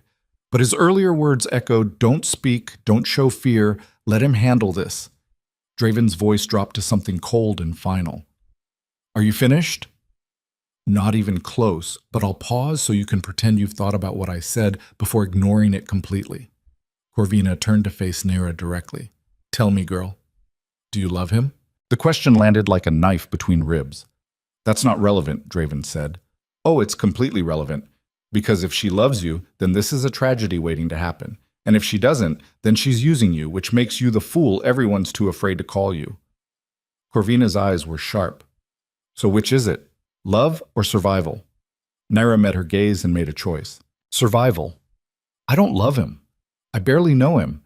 But I'm choosing to stay because running means dying slowly somewhere else. And staying means maybe building something that doesn't require constant fear to function. She looked at the crowd. You want honesty? Here it is. I killed soldiers. I fought against this crown. I'd do it again if I thought it would work. But it didn't work. The resistance failed. And now I'm here, trying to figure out if the kingdom that crushed us could ever become something worth not crushing. Oh, sorry that I did. Come on. Silence so thick it felt solid. Then someone in the back started clapping, slow, deliberate, mocking. The clapping spread, but it wasn't approval. It was the kind of applause you give to someone who's just sealed their own fate, the sound of a crowd watching an execution and appreciating the condemned's final words. Draven's hand found hers, squeezed once. A warning or comfort or both. "The wedding," he said over the noise, "will proceed as planned. Anyone who wishes to object can do so then. And anyone who chooses violence over objection will be treated as an enemy of the crown." He pulled Nira up the steps, positioning her beside the throne. "Court is dismissed. Get out." They left slowly, reluctantly, like wolves being called off a kill. And through it all, Nira felt the weight of what she'd just done. She'd told the truth again. And truth, in this place, was gasoline on an already burning fire. When the hall finally emptied, Draven released her hand and walked to the window. His shoulders were tight, his breathing controlled, and Nira realized he was furious. "You weren't supposed to speak. Corvina asked me a direct question. Not answering would have looked worse. Not answering would have been smart. Instead, you admitted to being a killer and a survivor who'd do it all again. Do you have any idea what you just gave them?" "The truth." "Ammunition." He spun to face her. "You gave them ammunition. Every word you said will be twisted, repeated, used as proof that you're unrepentant, that marrying you is rewarding treason." "Maybe it is. Maybe that's what needs to happen. What needs to happen is you staying alive long enough for this to stabilize, but you keep making that impossible by refusing to play the game." "I don't know how to play the game. I'm a fighter, not a politician. You want someone who can smile and lie and pretend? You married the wrong person." "I didn't marry you yet. And at this rate, I'm starting to wonder if I should." The words hit harder than any blow. Nira stepped back. "Then don't. Call it off. Send me away. Save yourself the trouble." "I can't. We're past the point where backing down is an option." "Then stop blaming me for not being what you need and start accepting what I am." "And what are you?" "Broken, angry, trying to survive in a world that wants me dead for being honest." She moved toward the door. "If that's not good enough, then nothing I do will be." His hand caught her wrist before she could leave. "Wait. Why? So you can tell me again how I'm ruining everything? I already know." "So I can apologize." The words came hard, like pulling teeth. "You're right. I keep expecting you to be something you're not. Something safer, and that's not fair." "No, it's not. But I'm also right. You need to learn when honesty helps and when it destroys. Because the next time you speak that freely, I might not be able to protect you from the consequences." Nira pulled her wrist free. "Then teach me. Show me how to be what this place needs without losing what makes me myself. Because right now, I'm drowning, and you're just telling me to swim harder without showing me which direction is up." For a long moment, Draven just looked at her. Then, incredibly, he smiled. "You're exhausting. You're impossible. We're perfect for each other. We're a disaster." That too. The tension broke slightly, not gone, but bearable. And Nira realized this was what partnership looked like when neither person knew what they were doing. "The North," she said quietly, "what happens when they rebel?" "We crush them, quickly, decisively, before it spreads. And if crushing them makes everything worse, then we deal with worse, but we deal with it together." He moved closer. "No more secrets, no more tests. If we're doing this, we're doing it honestly. Even when honesty destroys? Especially then, because at least we'll know what's coming." The door burst open. Soren breathing hard, his face carved from panic. "They're moving, the Northern Lords. Not rebellion, assassination. They've hired the Shadow Hand." Draven went perfectly still. "You're certain?" "My source just died delivering the message. The contract was sealed 2 hours ago. Target is her." He looked at Nira. "They're not waiting for the wedding. They're killing you before you can become queen, then blaming it on resistant sympathizers. Makes Draven look weak and gives them cause to break away." "When?" Draven's voice was ice. "Shadowhand chooses their own timing. Could be today. Could be the wedding itself. They're the best in the territories. I know what they are." He grabbed Nira's arm. "You're not leaving my sight. Not for a second. Wherever I go, you go. Whatever I do, you're next to me. Understand? I can defend myself. Against the Shadow Hand?" No, you can't. Nobody can. They've killed kings and queens and people far better protected than you. The only thing keeping you alive is making you too difficult a target to reach. He turned to Soren. Double the guard, triple it, and find me that contract. I want to know who hired them and how much they're paying. Maybe we can outbid. The Shadow Hand doesn't break contracts. Then we change the terms. Find a way. After Soren left, Draven pulled Nyra close, and she felt him shaking. Not fear, fury, controlled by pure will. This is my fault, he said quietly. I made you visible, made you valuable, put you in the center of everything when I should have hidden you until the storm passed. You couldn't have hidden me. Everyone already knew. I could have protected you better, could have seen this coming. His grip tightened. I'm not losing you to hired killers and political games. You don't own me. You can't lose what you don't have. Then I'm not letting you die. Better? Marginally. He laughed despite everything. We're going to the North Tower, the one you were imprisoned in.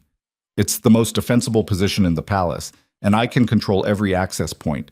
We'll stay there until Soren finds the contract or the Shadow Hand makes their move. And if they don't move, if they wait, then we wait longer, however long it takes. They moved through corridors crawling with guards, every shadow suddenly suspect, every sound a potential threat. And Nyra realized this was what her choice had cost, not just her freedom, but Draven's certainty, the court's stability, and now potentially her life. The tower cell felt different this time. Less prison, more fortress. Draven positioned guards at every entrance, sealed the window, and then finally, when they were alone, let himself collapse into a chair. Tell me about the Shadow Hand, Nyra said. No. I need to know what I'm facing. You're facing death if they get through. That's all you need to know. Draven, fine. His voice was flat. The Shadow Hand is a legend. Maybe one person, maybe many.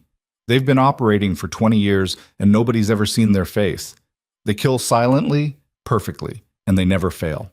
Poison, blade, arranged accident, doesn't matter. If they take a contract, the target dies. Always. Has anyone survived? No. Then I'll be the first. His laugh was hollow. Your confidence is admirable and completely unfounded. Better than giving up before they even try. This isn't giving up. This is accepting reality. He stood, paced to the window.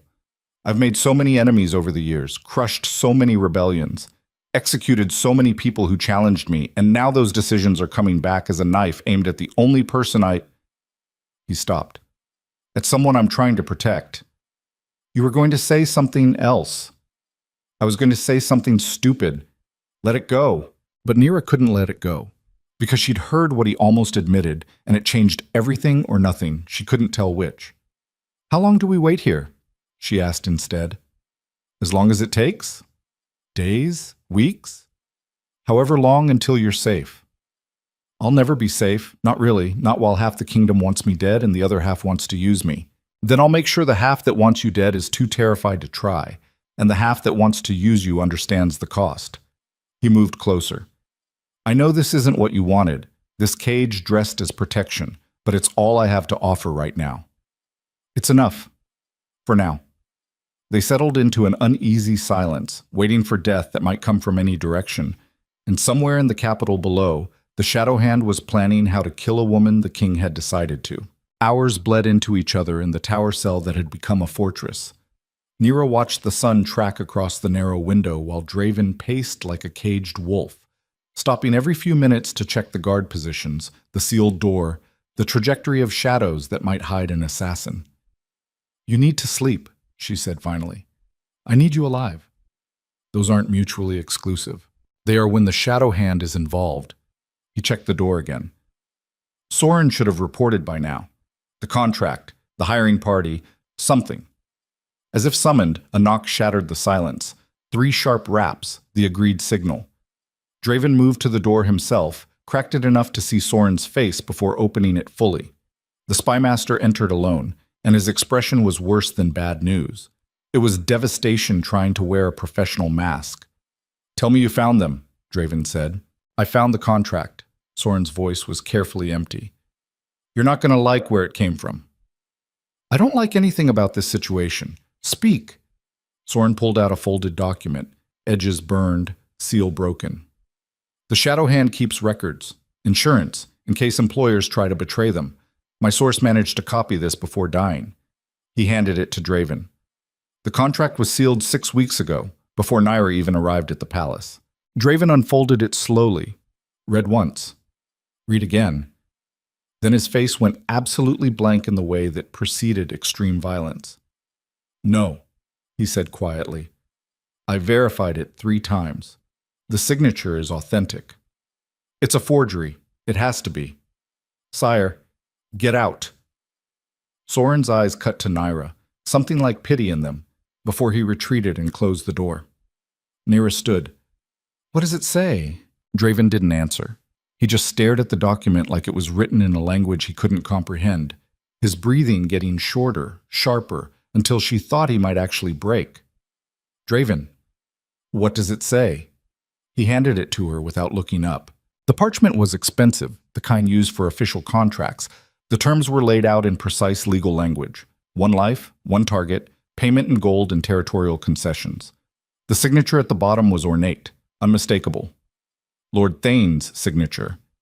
But that wasn't the part that made Naira's blood freeze. The target wasn't her. It was Draven, and the person who'd accepted the contract, who'd agreed to the terms and signed their own name below Thane's, was also unmistakable. Naira Voss. Her own name, her own handwriting, or something so close to it that even she couldn't tell the difference. This is a lie, she said, but her voice sounded far away. I never signed this. I never agreed to kill you. The Shadow Hand doesn't take forged contracts. They verify everything before they act. Draven's voice was hollow. Which means either that signature is real, or someone who knows you well enough to forge it perfectly made this deal. I didn't do this. Then who did? The question hung in the air like poison, because the signature was perfect. The date was 6 weeks ago, before Thane had even sent her to the palace.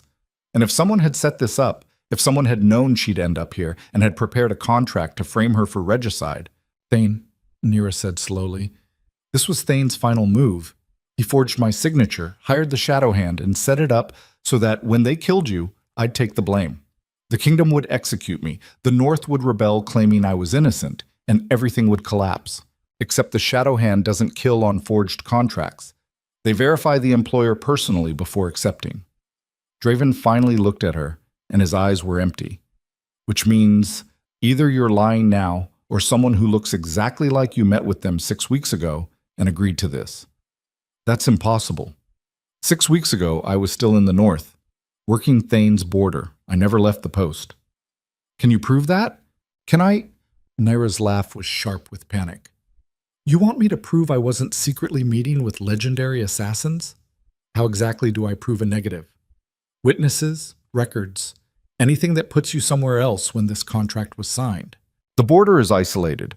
Most days I was alone on patrol. No witnesses, no records beyond shift logs that Thane controlled. The trap closed around her with sickening clarity. He planned this, knew he was dying, set me up to be the weapon that destroys you and the scapegoat that destroys the kingdom. We're both just pieces in a dead man's revenge. Draven moved to the window, his back to her. Tell me the truth. One more time. Did you sign this contract? No. Did you agree to kill me in any form, under any circumstances, for any reason? No. Then we have a problem.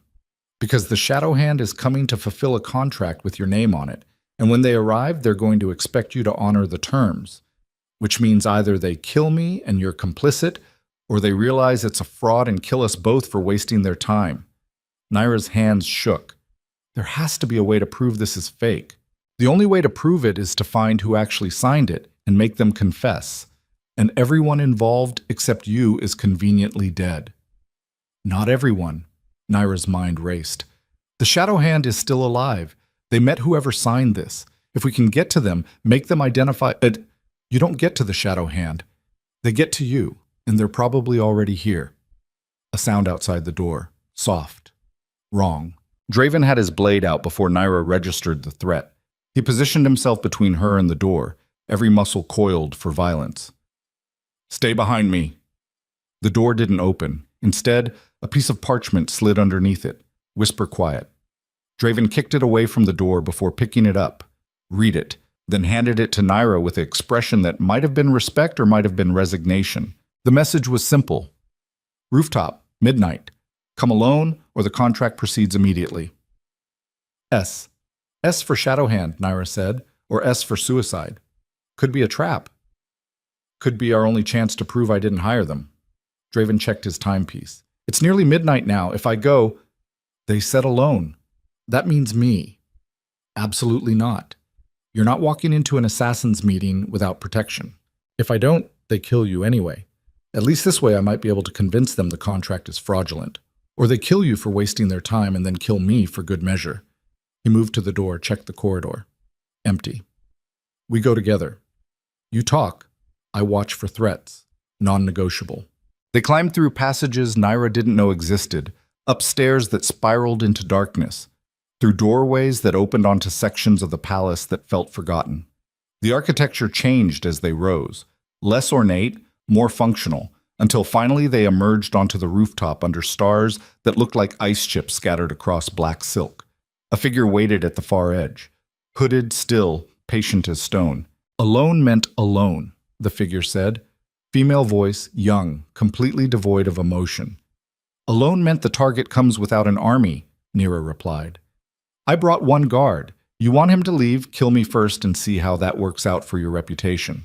A laugh, soft, almost amused. Fair. He can stay, but he stays there. She pointed to the opposite edge. This conversation is between employer and contractor. Draven didn't move. She's not your employer. The contract says otherwise. The contract is a forgery. Then someone went to extraordinary lengths to forge it, including forging the advance payment I received, the territorial maps of the palace I was provided, and the detailed intelligence on the target's movements and vulnerabilities. The Shadowhand pulled back her hood. Naira's breath stopped. The face beneath was young, maybe 20, with features that would have been beautiful if they weren't so carefully blank. But that wasn't what made Naira's world tilt sideways. It was that the face was familiar. Not someone she knew, someone she'd seen in a mirror, not identical. The Shadowhand's face was sharper, older somehow despite the youth, marked by scars that Nira didn't have. But the bone structure, the eyes, the way she held herself, they could have been sisters. What is this? Nira's voice came out strangled. This is why I took the contract. The Shadowhand moved closer, and in the starlight, the resemblance was undeniable. 6 weeks ago, a woman who looked exactly like you hired me to kill the Alpha King. She had your mannerisms, your voice, your walk. She knew things about you that only you should know, and she paid extremely well. That's impossible. I thought so too. Which is why I verified. Followed her for 3 days. Watched her interact with Thane's household. Saw her sleeping in quarters assigned to border guards. The Shadowhand's eyes were ice. She was you. Or someone who'd studied you so thoroughly that the difference was invisible. Draven's voice cut through. You're saying someone impersonated Naira to hire you? I'm saying someone who might be Naira's twin hired me. And now the real Naira is here, and I'm trying to decide which of you is the fraud. Nira's mind spun. A twin. A double. Someone who looked like her, sounded like her, knew her patterns well enough to fool a professional assassin. It was insane, except it explained everything. Why Thane had sent her specifically, why the contract signature was perfect, why this entire trap had been set with surgical precision. I don't have a twin, she said. I don't have any family. I've been alone since... She stopped. Because she didn't actually know. Her memories before 5 years ago were fragmented, damaged by trauma she'd never fully processed. She remembered fire and screaming and running, but not faces, not names, not whether she'd had siblings who'd burned when she escaped. You don't remember, the Shadowhand said flatly. Interesting. The woman who hired me said you wouldn't, said your memories were damaged when the resistance cell you were part of was destroyed, said she'd been watching you for years, waiting for the right moment to use you. Use me for what? This. All of this. The marriage, the scandal, the kingdom tearing itself apart. She said you were the perfect weapon because you wouldn't know you were being wielded. The Shadowhand circled them slowly. She gave me very specific instructions. Wait until after the wedding announcement. Make the kill look like it came from the resistance. Let Naira take the blame. Watch the kingdom collapse when they execute her and the North rebels in response. Draven's hand was on his blade. And you agreed to this? I agreed to kill a target for payment. The politics are irrelevant to me. Then why are we having this conversation instead of dodging your knife? Because the woman who hired me made one mistake. The shadow hand stopped directly in front of Naira. She assumed I wouldn't care whether my employer was real or fake as long as I got paid. But I have rules. One of them is that I don't fulfill contracts based on fraud. If you're the real Nira Voss and someone impersonated you to hire me, the contract is void. And if I can't prove I'm real, then I kill the king, you take the blame, and I collect my fee from whoever's waiting to pay. Win-win from my perspective. Naira wanted to scream, wanted to demand proof, answers, something besides this nightmare where even her own identity was suspect. How do I prove I'm me? You don't, she does. The shadow hand gestured to someone behind them. Naira spun. A second figure emerged from the shadows at the far end of the rooftop, smaller, hooded. Moving with a grace that made Naira's training scream warnings. The figure pulled back her hood. Naira was staring at her own face. Not similar. Identical. Every scar, every line, every detail that made Naira herself reflected back with impossible precision. The only difference was the eyes. Where Naira's held confusion and fear, this woman's held cold calculation and something that might have been pity. "Hello, sister," the double said. Surprised? Nira couldn't breathe, couldn't think, could only stare at this impossible reflection and feel reality crack down the middle. "Who are you?" "I'm you. The version of you that didn't forget. The version that survived the purge and spent 5 years planning revenge while you wandered the borders pretending to be nobody." The double moved closer. "We're twins, born minutes apart, trained together in the resistance until the Crown forces came and burned everything. You ran, I hid, you forgot, I remembered. That's not possible. I would know if I had a sister. You would if your memories weren't conveniently damaged by trauma. Tell me, Naira, what's the first thing you remember?" Fire. Screaming, running through smoke and blood and chaos until she collapsed in a field and woke up with a stranger shaking her shoulder, asking her name, and realizing she didn't know. "Nothing before 5 years ago," Naira whispered. "Just fragments." "Exactly, because when the soldiers came, you hit your head running. Concussion severe enough to wipe out most of your childhood. You forgot our parents, our training, our purpose. You forgot me." The double's smile was sharp. "But I didn't forget you. I watched you stumble through the world like a ghost, working random jobs, barely surviving. And I realized you were perfect, a weapon that didn't know it was loaded." Draven stepped between them. "Get to the point, or I'm killing both of you and sorting out which is which later. The point is that I needed someone to take the fall when the king died. Someone with resistance history who'd be believable as an assassin. Someone who could get close to power without raising suspicion." The double's eyes met Naira's.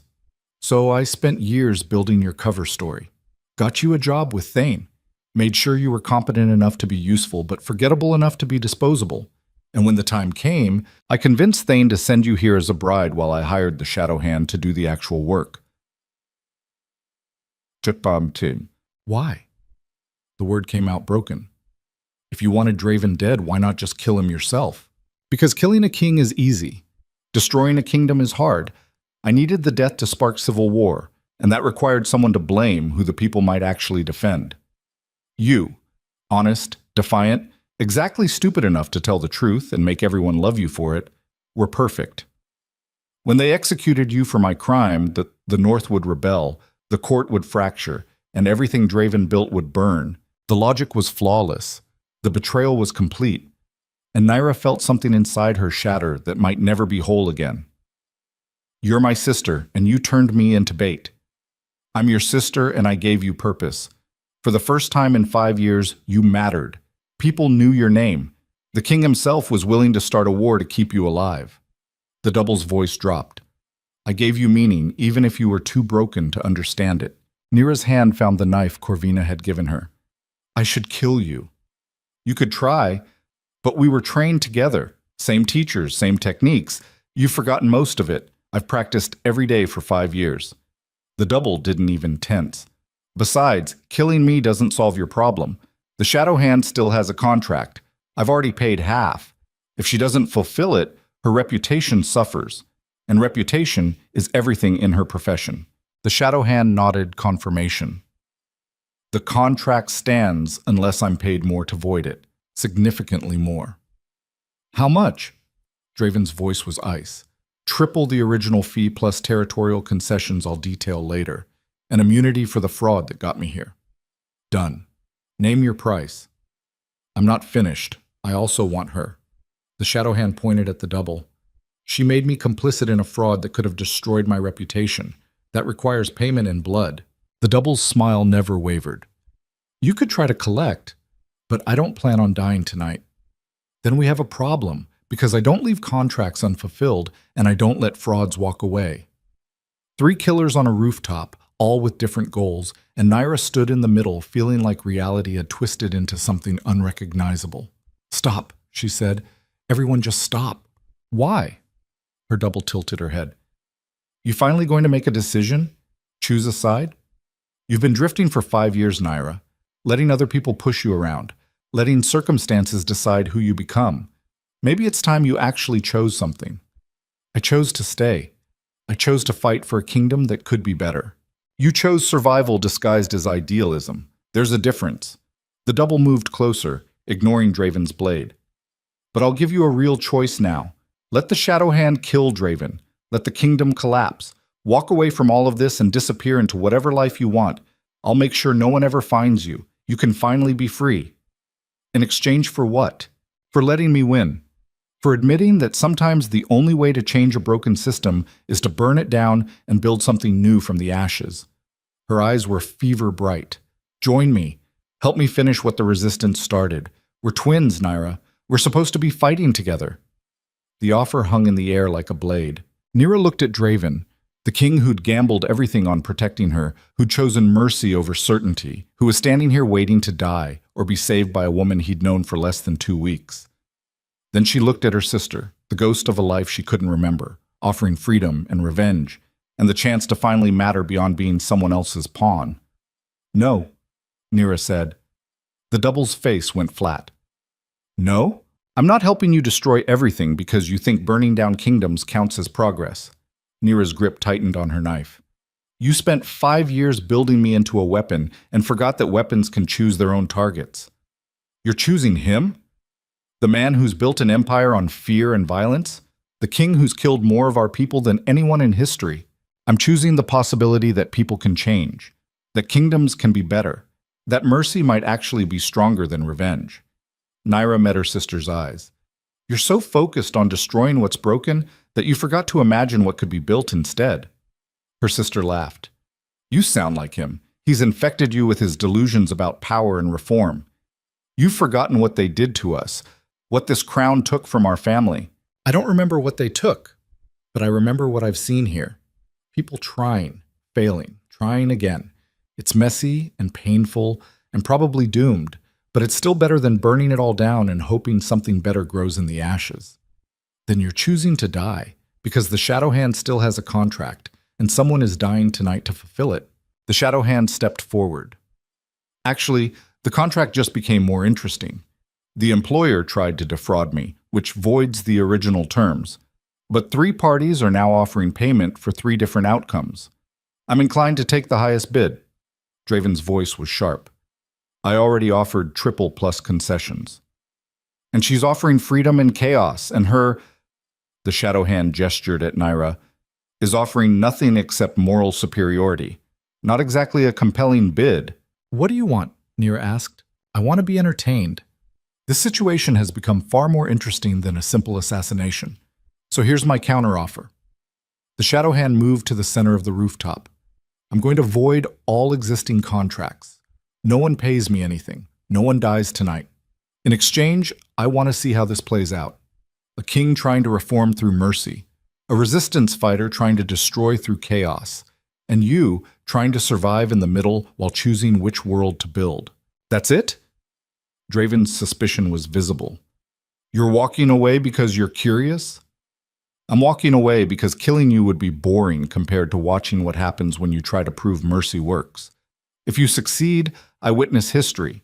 If you fail, the kingdom collapses and provides excellent cover for future contracts. Either way, I win." The sister moved fast, blade appearing from nowhere, aimed at Draven's throat. Nira was faster. She didn't think, didn't calculate. Just moved on instinct that came from training she didn't remember, muscle memory buried under 5 years of forgetting. Her knife caught her sister's wrist, twisted, sent the blade skittering across stone. They crashed together and Nira realized her sister was right. They'd been trained together, moved the same way, thought in the same patterns. Every attack Nira made was countered by someone who knew exactly what she'd do because they'd learned the same techniques from the same teachers. "You forgot," her sister hissed. "But your body remembers." "Then let's see what else it remembers." They fought like mirrors, each move reflected and countered, neither gaining ground. And somewhere in the violence, Nira felt pieces clicking into place, fragments of memory returning with each familiar motion. Training yards, instructors barking orders, a small hand holding hers while they practiced forms. Her sister's voice, younger, laughing. "We'll always fight together." The memory hit so hard Nira stumbled. Her sister's blade found her ribs. Not deep. Enough to hurt, to remind her that hesitation killed. "You remember now," her sister said. "Good. Remember what they took from us. Remember why we fight." Nira touched the wound, felt blood warm and real. "I remember we were children, soldiers on both sides. Neither of us chose the war. We didn't choose it, but we can choose to end it. Not like this. Not by becoming exactly what we fought against." She moved again, faster, using techniques that surfaced from buried training. This time she got inside her sister's guard, put her blade to her throat, and held. They stood frozen. One twitch would open an artery. One wrong move would end this. "Do it," her sister whispered. "Prove you're still one of us. Kill to protect. Destroy to survive." Nira's hand shook. The blade pressed harder against skin that felt exactly like her own. Then she stepped back. "No. You don't get to make me into a killer to prove a point." "Then you've already lost. Because when the next crisis comes, when the next threat emerges, you'll hesitate again. And hesitation gets people killed." "Maybe, but killing you gets me nothing except more blood on my hands." Nira looked at Draven. "Take her. Imprison her. Let her stand trial for fraud and conspiracy. Do it legally." Her sister laughed. "Legal? In a kingdom where the king's word is law? You think that's justice?" "I think it's better than murder on a rooftop because we can't imagine any other solution." Draven moved to restrain her, but the sister was already backing toward the edge. "You want me to stand trial? Watch the kingdom execute me while you play at being queen? No thanks." "Don't," Nira started. Her sister stepped backward off the roof. Nira lunged but caught only air. She looked over the edge expecting to see a body on the stones below. Nothing. Just darkness and the sound of someone running through shadows that swallowed them whole. "She planned an escape route," Draven said. "Of course she did." The shadow hand was already moving toward a different exit. "This has been illuminating. I look forward to seeing which of you survives what comes next." "Wait," Nira called. "The contract is void. I told you. No payment, no death, no obligation." She paused at the doorway. "But a piece of professional advice. Your sister isn't wrong about hesitation. Next time someone threatens what you care about, the moral high ground won't protect you. Choose faster, kill cleaner, or someone else will make the choice for you." Then she was gone, and Nira and Draven stood alone on a rooftop under stars that seemed to judge them for being stupid enough to survive. "Your sister," Draven said carefully. "She's alive. And she'll come back. This isn't over." "No, it's not." He looked at her, really looked, and his face was unreadable. "You had her, blade to her throat, perfect position, and you let her go. I'm not executing family on rooftops. Even family that's trying to destroy everything you're trying to build, especially then, because if I kill her, I prove she's right. That violence is the only language power understands. That mercy is just weakness wearing a crown. And if she kills someone because you hesitated?" The question landed like a blade between ribs. "Then I'll live with that. But I won't live with becoming her." Draven pulled her close, and she felt him shaking, not fear.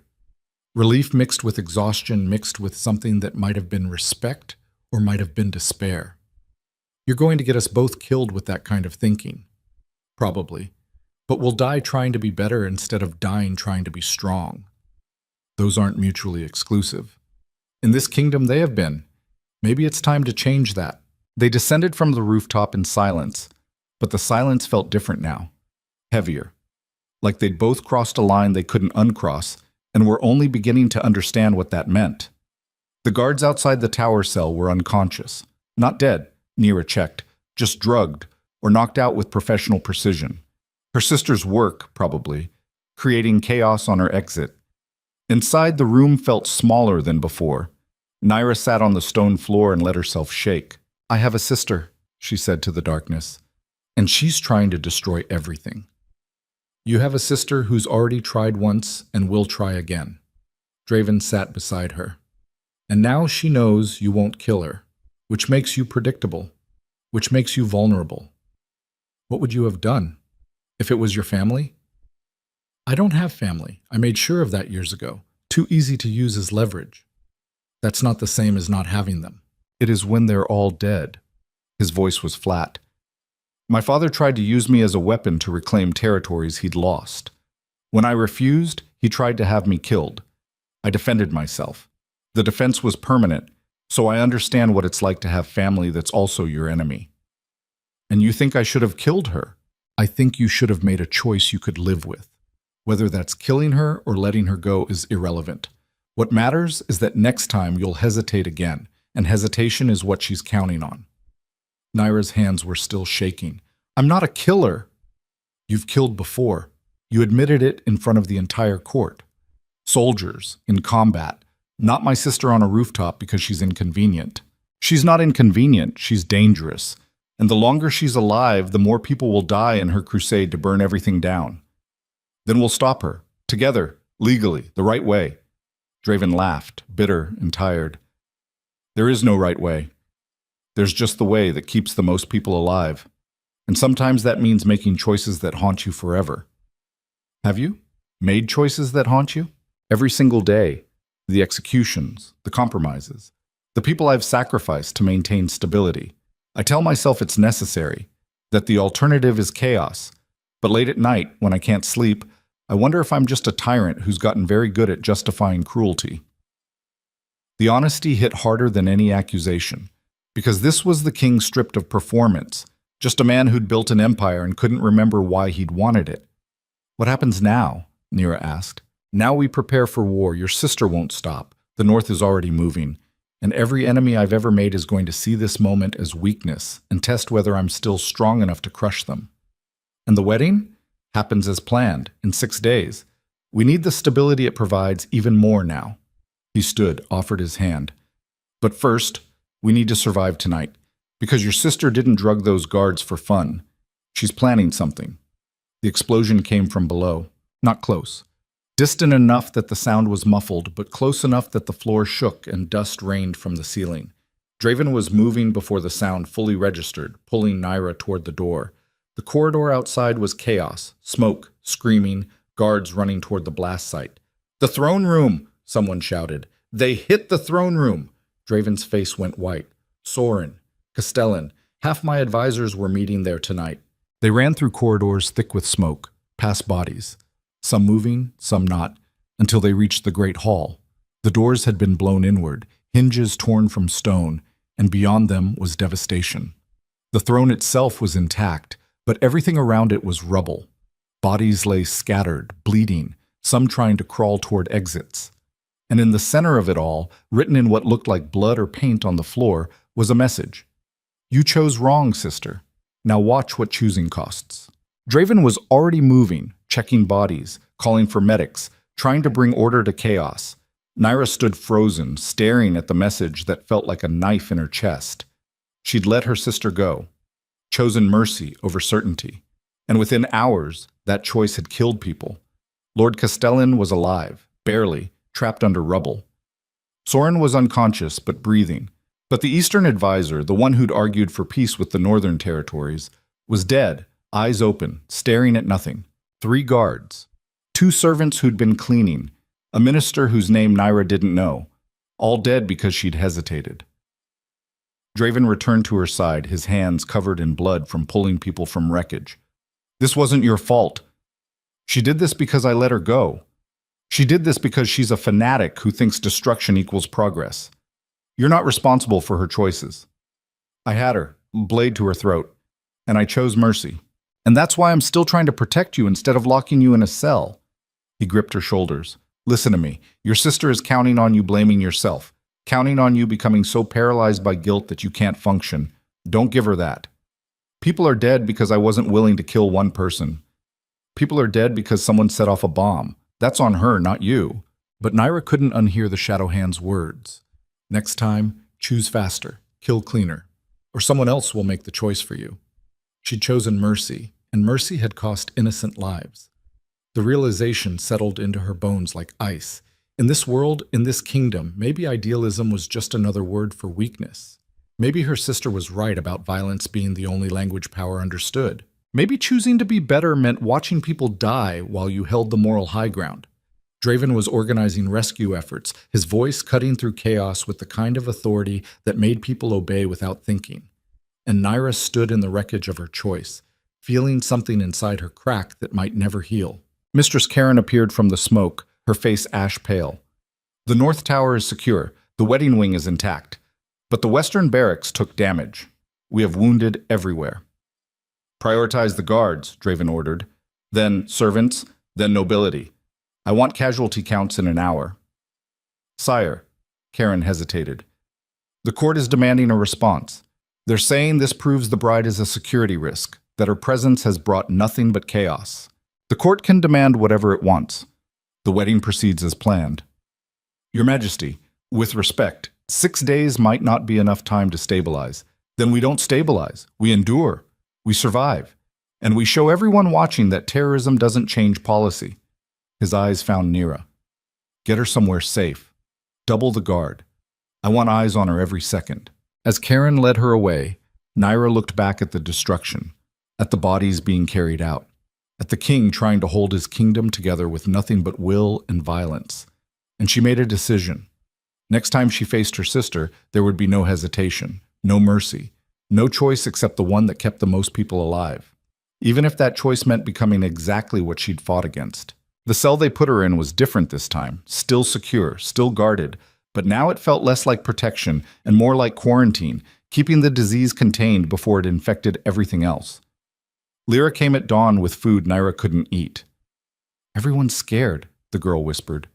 They're saying you brought this, that your sister is just the beginning, that the kingdom won't survive your wedding. They might be right. What are you going to do? Naira looked at her hands. They should have been shaking, should have shown some sign of the guilt and horror churning in her gut. But they were steady, which somehow made it worse. I'm going to stop her, whatever it takes, even if it means, even then. Lyra's eyes filled with tears. You're changing, becoming harder. I can see it. Good. Hard is what this place needs. Soft gets people killed. But if you become like them, what's the point? The question hung in the air like an accusation. Nira didn't have an answer.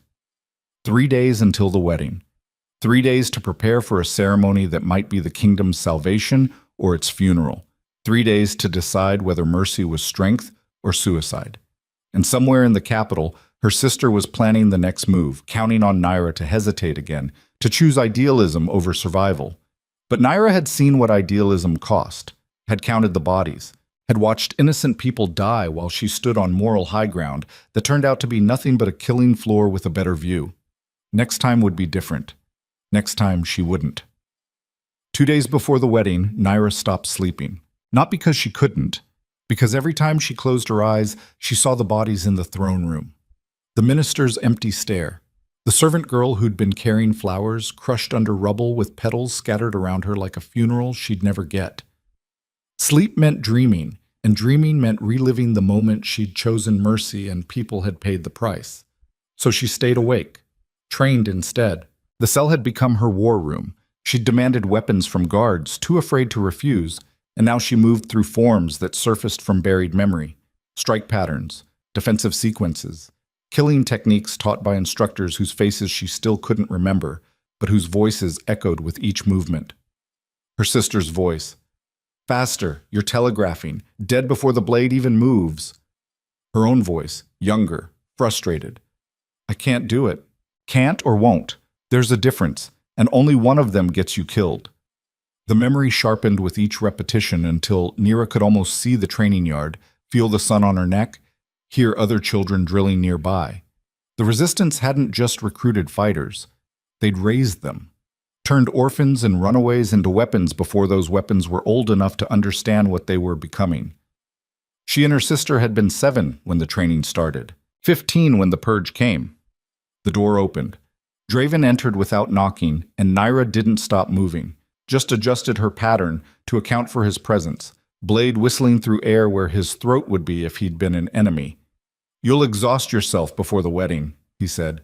Better exhausted than slow. She switched forms, muscle memory flowing like water. My sister won't be slow. Your sister will be careful. The bombing bought her time to regroup, but she has to know we're expecting her next move. Then she'll make a move we're not expecting. Nira stopped finally, breathing hard. She's always been smarter than me, better at planning. I was the fighter. She was the thinker. That's why this whole trap worked. She knew exactly how I'd react to every situation because she helped train those reactions into me. Draven moved closer, studying her face. You're remembering. Pieces, fragments. It's clearer every time I move like this. She touched her temple. It's like the trauma locked everything away, and now the violence is bringing it back. I remember us as children. Remember instructors drilling us until we couldn't stand. Remember... She stopped, because the next memory was fire and screaming, and she wasn't ready to face that yet. Remember what? Draven's voice was gentle in a way that didn't match the king she'd met 2 weeks ago. The day it ended, when the crown forces came. We were supposed to evacuate together, but I got separated in the chaos. Took a rifle butt to the head trying to reach her. Woke up 3 days later in a field hospital with no memory and a stranger telling me everyone I knew was dead. Nira's hands shook. She must have thought I died too. Must have spent years believing I was gone. And then she found me, and instead of reunion, she saw an opportunity. Or she's been planning this since the moment she realized you survived. Using you was always the endgame. Either way, she's coming for the wedding. That's when she'll strike. Maximum chaos, maximum witnesses, maximum damage when it all falls apart. I know, which is why the wedding is now a trap. Draven pulled out architectural plans, spread them across the cell floor. We fortified every entrance, positioned archers on every rooftop, guards in civilian clothes throughout the crowd. And you, he tapped the center of the diagram, will be wearing armor under your dress and carrying at least 3 concealed weapons. You're turning a wedding into a battlefield. I'm making sure we survive to have the wedding. There's a difference. Nira studied the plans. They were good, thorough, the kind of security that should stop any attack. But her sister had spent 5 years planning this, and 5 years of preparation wouldn't be undone by 2 days of fortification. She won't attack during the ceremony, Nira said slowly. Too many guards. Too much security. She'll hit before or after, when we're moving between locations, when the guard rotation changes. Then we don't move. The ceremony happens in the throne room. We fortify it completely. No one in or out until it's over. And trap ourselves inside if she finds a way to breach it? No, we need mobility. Need to be able to respond when she makes her move. They argued strategy until dawn, neither willing to concede, both knowing that one wrong decision would get people killed. Finally, Draven rolled up the plans with the kind of controlled frustration that said he wanted to break something but wouldn't. You're impossible to protect when you keep rejecting protection. You're impossible to trust when you think control equals safety.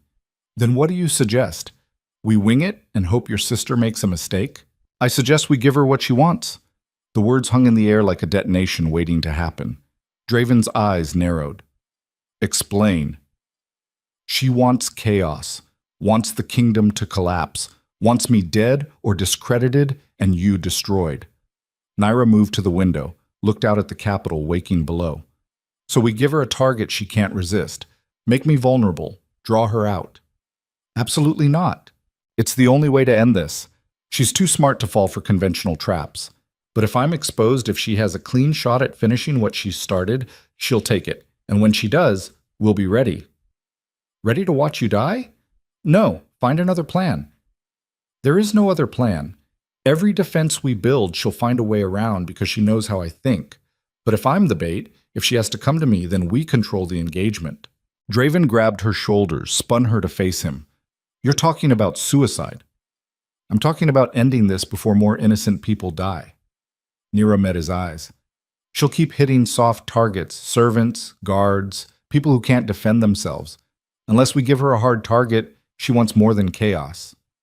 And that target is you. That target is me finally choosing to fight instead of running, to face what I forgot instead of letting it control me from the shadows. His grip tightened. If you die, this was all for nothing. The marriage, the alliance, the attempt to prove mercy works. Gone. Replaced by exactly the chaos your sister wants. And if I live in a cage to avoid her, she still wins. Because she's turned me into a prisoner of my own fear. At least this way, I'm choosing the terms. The terms are your death. Or hers. Or both of us finally ending this cycle before it consumes everything. Nira pulled free from his grip. I'm doing this, Draven, with your permission or without it. The only question is whether you're helping or stopping me. The silence stretched. Outside, bells rang marking morning prayers, indifferent to the war being waged in palace cells. Finally, Draven exhaled slowly. If we're doing this, we do it right. You're not walking into an ambush without backup. Backup defeats the purpose. She needs to think I'm alone. Then backup that looks like you're alone. Soren can position snipers. I can have guards in civilian clothes throughout the route, but you're not facing her without support. And when she realizes it's a trap and disappears for another 5 years, collecting bodies along the way, then we hunt her down and end it properly. But we don't hand her your life on a silver platter. They were still arguing when Soren arrived with news that made the argument irrelevant. The northern territories have mobilized, he said without preamble. 3 lords are marching toward the capital with combined forces.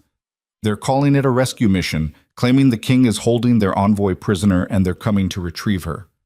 Draven's face went blank. How many? 2,000 soldiers, maybe more. They'll be here in 4 days. After the wedding. Conveniently, yes.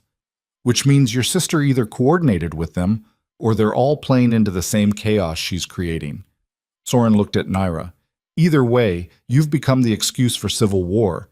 The North thinks you're a hostage. The court thinks you're a traitor. And your sister is somewhere laughing at both. Nira felt the trap close completely. If the wedding happens, the North sees it as proof I'm complicit. They attack. If the wedding is canceled, Draven looks weak. The court fractures. Either way, the kingdom tears itself apart. Unless, Draven said quietly, we finish this before the northern forces arrive. 4 days. We have 4 days to find your sister, end the threat, and prove to the North that you're here by choice. And how do we prove that when they're already marching? We invite them to the wedding. Both Nira and Soren stared at him. You want to invite an invading army to your wedding, Soren said flatly. I want to invite the northern lords to witness that their envoy is neither hostage nor traitor. Let them see the ceremony. Let them watch Nira make her choice publicly. And let them understand that attacking after that means declaring war on a unified kingdom instead of rescuing a damsel. They'll never accept. They're already committed to the march. Then we make them an offer they can't refuse. Safe passage, honored guests, a seat at the table when we negotiate the new treaties that make this marriage meaningful. Draven's eyes were ice. And if they refuse, we meet them on the field and remind them why they bent knee in the first place. Nira's mind raced through implications. My sister will use their arrival as cover, strike during the chaos when everyone's watching the northern lords instead of internal threats. Probably. Which is why we need to draw her out before they arrive. Today. Tomorrow at the latest. Draven turned to Soren. Send word to the northern lords, invitation to the wedding, full honors. Make it clear that refusing means we interpret their march as an invasion. And if they accept and your bride's sister kills you in front of them, then Nira becomes queen of a fractured kingdom, and we hope she's learned enough in 2 weeks to hold it together. He looked at Nira. No pressure. After Soren left, Nira and Draven stood in the cell that had become their war room, and the weight of what they were attempting settled like lead. "This is insane," Nira said. "This is the only move that doesn't guarantee disaster." Draven moved to the plans again. "Your sister wants you vulnerable. The Northern Lords want you rescued. The court wants you gone. We give everyone what they want and use it to force a resolution. By making me bait. By making you the choice everyone has to respond to. Stay or go. Fight or flee. Live or die. All of it comes down to you." "No, comes down to us." Nira joined him at the plans. "You're gambling your kingdom on this working. That makes it our choice, not just mine." His hand found hers among the scattered parchment.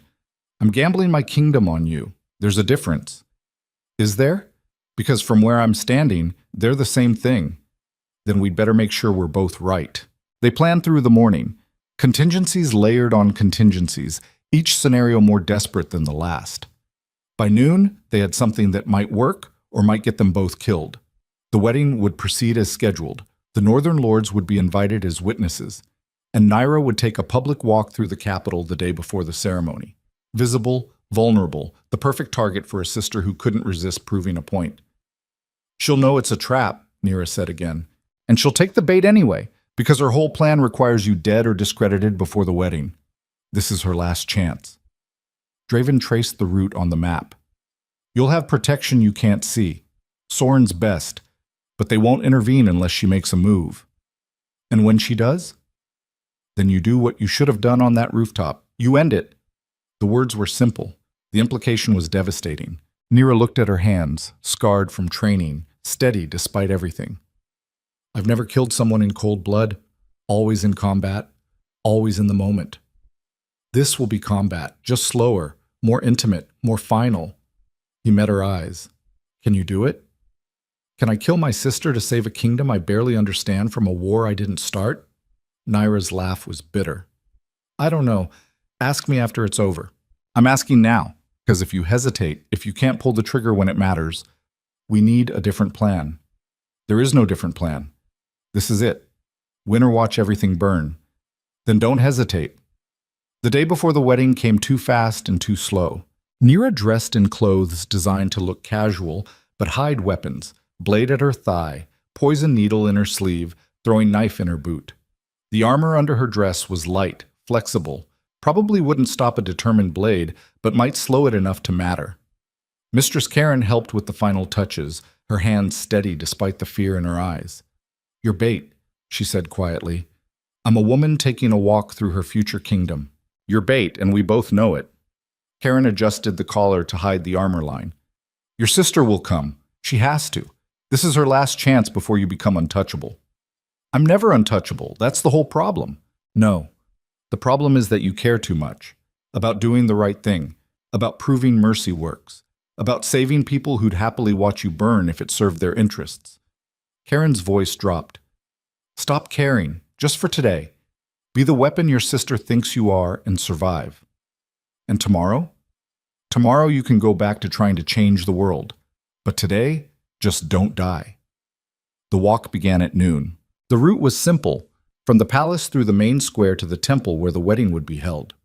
A tradition, Draven had explained, so the people could see their future queen and offer blessings. In reality, it was a gauntlet designed to draw out threats. The crowd was massive. Thousands lined the streets, held back by guards in ceremonial armor that hid combat readiness. Nira walked slowly, waving when appropriate, smiling when necessary, every sense screaming warnings. She was halfway through the square when she felt it, eyes on her that weren't just curious, focused, hunting. Her sister was here. Nira's hand drifted toward her concealed blade. The crowd pressed closer, and she realized the genius of the trap her sister had built. Hundreds of people, any of whom could be an assassin. Any shout could be cover for a knife. Any stumble could be the moment before death.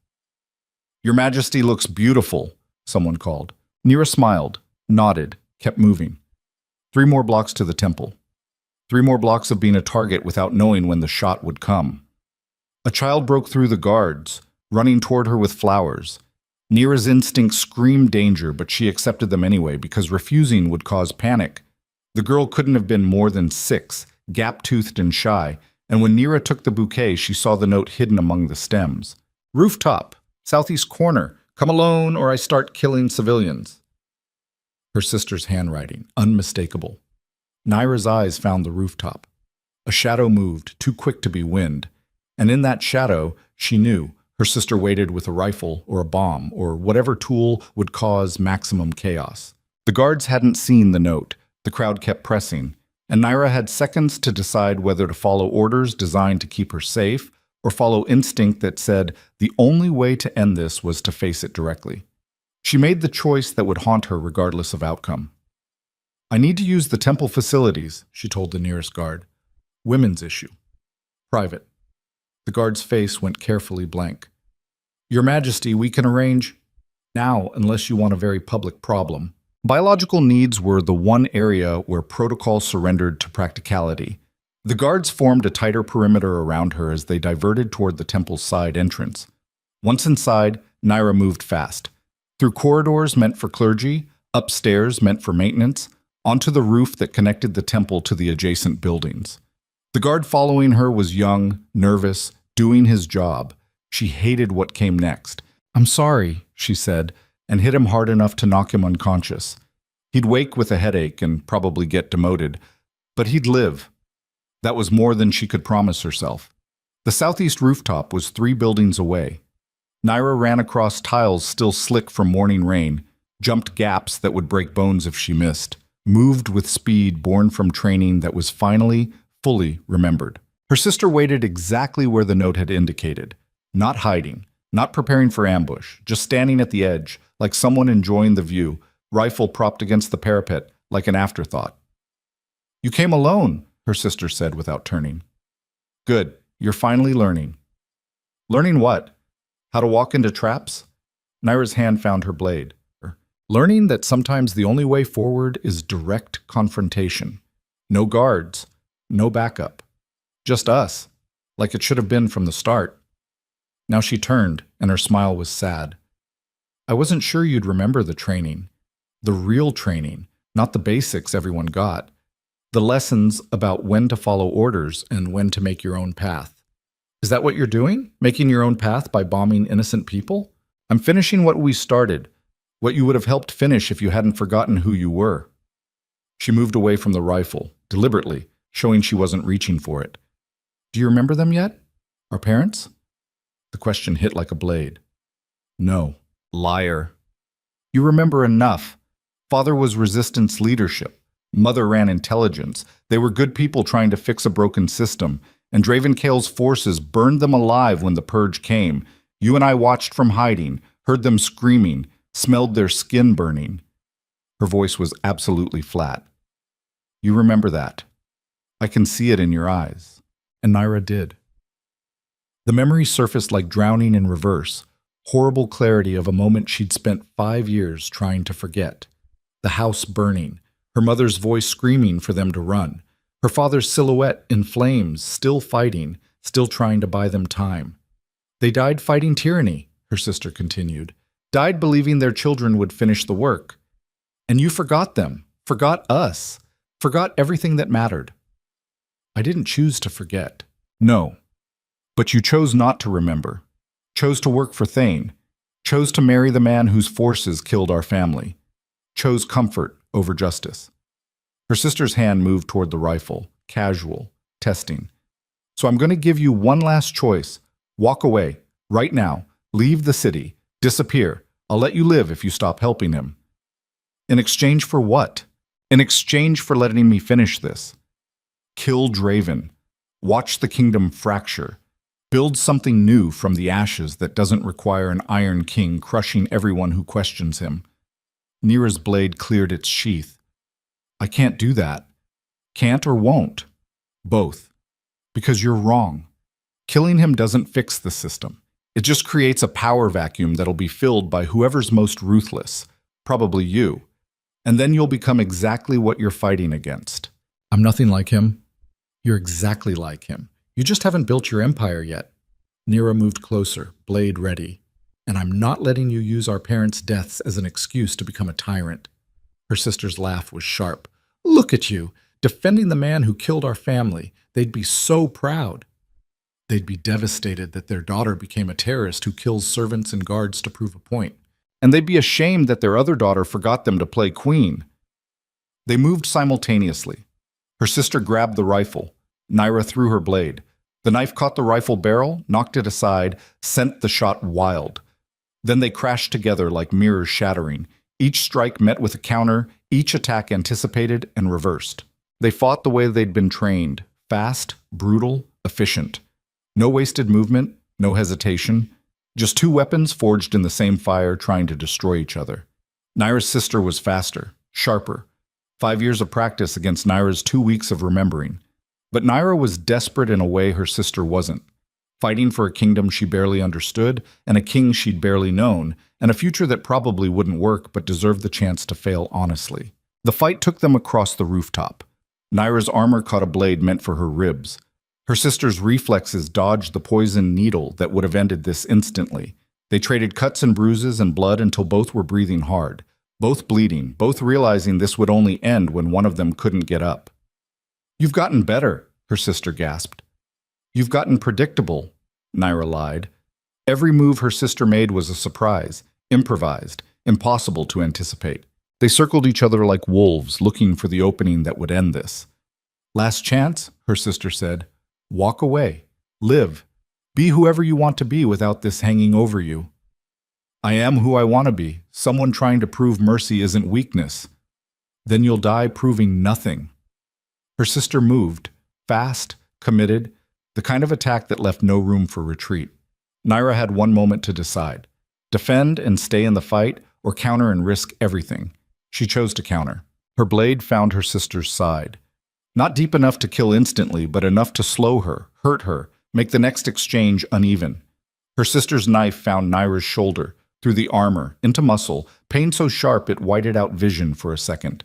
They fell apart, both wounded, both knowing the next exchange would be final. "You actually did it," her sister said, touching the wound. "You chose him over me."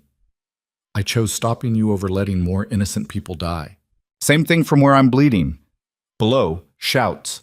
The guards had found the unconscious soldier and were converging on their position. In minutes, the roof would be swarming with people who'd arrest them both, or kill them both, or do whatever Draven had ordered for this exact scenario. "We're out of time," Naira said. "We've always been out of time. That's the whole problem." Her sister moved toward the edge. "Next time you see me, one of us dies. No more mercy, no more chances. Just ending this the only way it can end." "Then I'll be ready." "No, you won't, because you still think you can save everyone.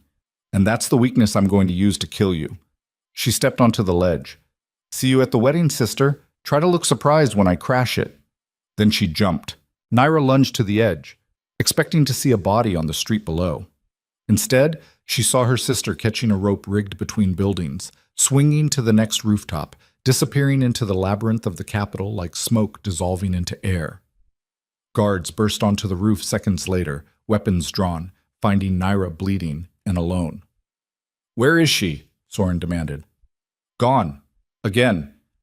Naira touched her shoulder, felt blood warm and slick. "She'll be at the wedding. She as good as promised. Then we cancel. Move the ceremony, change everything." "No." Naira's voice was iron. "We do it exactly as planned. She wants a confrontation, we give her one, but this time on our terms with everyone watching, and nobody leaves until this ends." Draven appeared, took one look at her wound, and his face went dark with fury. "You were supposed to signal if she approached." "She gave me a choice. Follow the plan or save civilians. I chose civilians. You chose to almost get killed. I chose to wound her, to slow her down, to prove I can face her without freezing." Naira met his eyes. "And I chose to come back instead of running.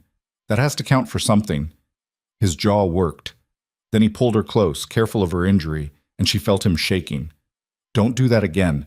Don't make me watch you bleed and wonder if you're going to survive." "Can't promise that. Tomorrow's going to be worse." "Then we'd better make sure we're both still standing when it's over." They descended from the rooftop together, and the city below had no idea that tomorrow's wedding would either save the kingdom or bury it. The northern lords arrived at sunset, 3 of them riding at the head of 2,000 soldiers who made camp outside the city walls like an invading force that had suddenly remembered to be diplomatic. Lord Garrett, Lord Voss, no relation to Naira despite the name, and Lady Thornfield, each one representing territories that had bent knee to Draven years ago and clearly resented every moment since. The meeting took place in the throne room, still partially ruined from the bombing, which Draven had deliberately left unrepaired. "Welcome," he said from his throne, and the word dripped with threat. "I'm told you're here to rescue my bride." Lord Garrett stepped forward, old and angry and not remotely intimidated. "We're here to verify her safety. Lord Thane's last message suggested she was being held against her will. Lord Thane was dying and paranoid. His message was fiction designed to destabilize alliances." "Then let us speak to the girl. Alone. Confirm she's here by choice. You'll speak to her tomorrow, at the wedding, where everyone can witness her making that choice publicly." "That's not acceptable." Draven stood, and the room temperature seemed to drop. "Then leave. March your army home. Pray I forget this insult before I decide to remind you why the Northern Territories bent knee in the first place." Lady Thornfield's voice cut through the tension like a blade. "Or you could let us speak to her now, satisfy our concerns, and we attend your wedding as honored guests instead of suspicious witnesses. Your choice, Your Majesty." The political calculation was obvious. Refuse and look like he had something to hide. Agree and risk them convincing Naira to leave. Either way, the Northern Lords were forcing a confrontation. 5 minutes, Draven said finally, in my presence. Say whatever you need to say. Then you attend the wedding tomorrow, or you leave my city forever. They brought Naira in still bandaged from the rooftop fight. She'd refused a healer's attention beyond basic cleaning, wanted the wound visible, wanted everyone to see she'd already paid in blood for her choices. Lord Garrett's face softened when he saw her. "Child, what has he done to you?" "Nothing. This is from someone else's violence, not his." "Then leave with us. Now. We'll protect you." "I don't need protecting from him. I need help stopping my sister from destroying everything." Confusion rippled through the northern delegation. Lady Thornfield leaned forward. "Sister?" Thane's message said nothing about a sister. Because Thane didn't know. Nobody did until she revealed herself. Naira's voice was steady despite the pain. "She's been orchestrating everything, the bombing, the attacks, the message that brought you here. She wants this kingdom to tear itself apart, and you marching here with an army is exactly what she needs to make that happen." "Why should we believe you?" Lord Voss's skepticism was obvious. "Because tomorrow she's going to try to kill me or him or both of us during the wedding, and when she does, you'll have a choice. Help us stop her and prove this alliance is real, or stand back and watch the kingdom collapse. Either way, you'll be choosing which North you want to rule, one that's part of a stable kingdom, or one that's scrambling to survive a civil war." Lord Garrett's eyes narrowed. "You're asking us to help defend the man who conquered our territories." "I'm asking you to help defend the possibility that those territories can be part of something better, that conquest can become cooperation, that we can build a kingdom where mercy isn't weakness and strength doesn't require constant violence." She met his gaze. "Or you can walk away and hope the chaos that follows doesn't swallow you too." The silence stretched. Finally, Lady Thornfield spoke. "We'll attend the wedding. We'll watch. And if this sister of yours makes an appearance, we'll consider where our interests truly lie. That's all I can ask." After the Northern Lords left, Draven pulled Naira aside. "You just bet the kingdom on them choosing correctly. I bet the kingdom on showing them there's a choice. Whether they make the right one is up to them. And if they don't, then tomorrow we die fighting for something that mattered instead of living in a kingdom held together by fear." That's remarkably optimistic for someone who almost died today. That's what almost dying teaches you. Either everything matters or nothing does. I'm choosing everything. He kissed her then, desperate, furious, tender, like someone trying to memorize a moment before it dissolved into violence. And Naira kissed back because tomorrow might be the last time either of them had the chance. The night before the wedding, Naira couldn't sleep again. She stood at the window watching the Northern Army's campfires and thought about all the ways tomorrow could go wrong. Her sister crashing the ceremony, the Northern Lords deciding to invade instead of help, the court staging a coup, the common people rioting, or just simple failure, her hesitating at the wrong moment and everyone paying the price. Draven joined her at the window. Tomorrow might be the worst day of our lives. Or the best, depending on whether we survive it. Not exactly the wedding vows I'd hoped for. What did you hope for? Honestly, I didn't. Hope, I mean. I've spent 15 years expecting the worst and being proven right so often that hoping for better felt like setting myself up for disappointment. He took her hand. But then you walked into my throne room and refused to be afraid, and for the first time in longer than I can remember, I thought maybe the worst wasn't inevitable. And now? Now I think we're both insane for trying this, but I'd rather be insane with you than certain and alone. They stood together watching the fires until dawn broke like a promise or a threat. The wedding morning came with blood-red skies. Nira dressed in armor disguised as a wedding gown, white silk over steel mesh, beauty wrapped around survival. The seamstresses had worked through the night creating something that looked like tradition and functioned like a fortress. Weapons were built into the design, blades in the sleeves, poison in the jewelry, throwing stars hidden in the veil. "You look like war pretending to be a bride," Karen said. "That's exactly what I am." The ceremony was set for noon in the throne room, now hastily repaired and fortified. Every entrance guarded, every window covered, the northern lords seated in positions of honor where they could witness everything and intervene in nothing. The court assembled with the enthusiasm of people attending a funeral they'd orchestrated. Whispers followed Naira's entrance like knives waiting to strike. She walked alone down the aisle, no family to give her away, no friends to stand witness, just a woman choosing her future in front of everyone who wanted that future to fail. Draven waited at the altar in formal armor, every inch the Alpha King except for his eyes, which held something that might have been fear or might have been hope. The officiant began the ceremony with words about unity and strength and the bonds that held kingdoms together.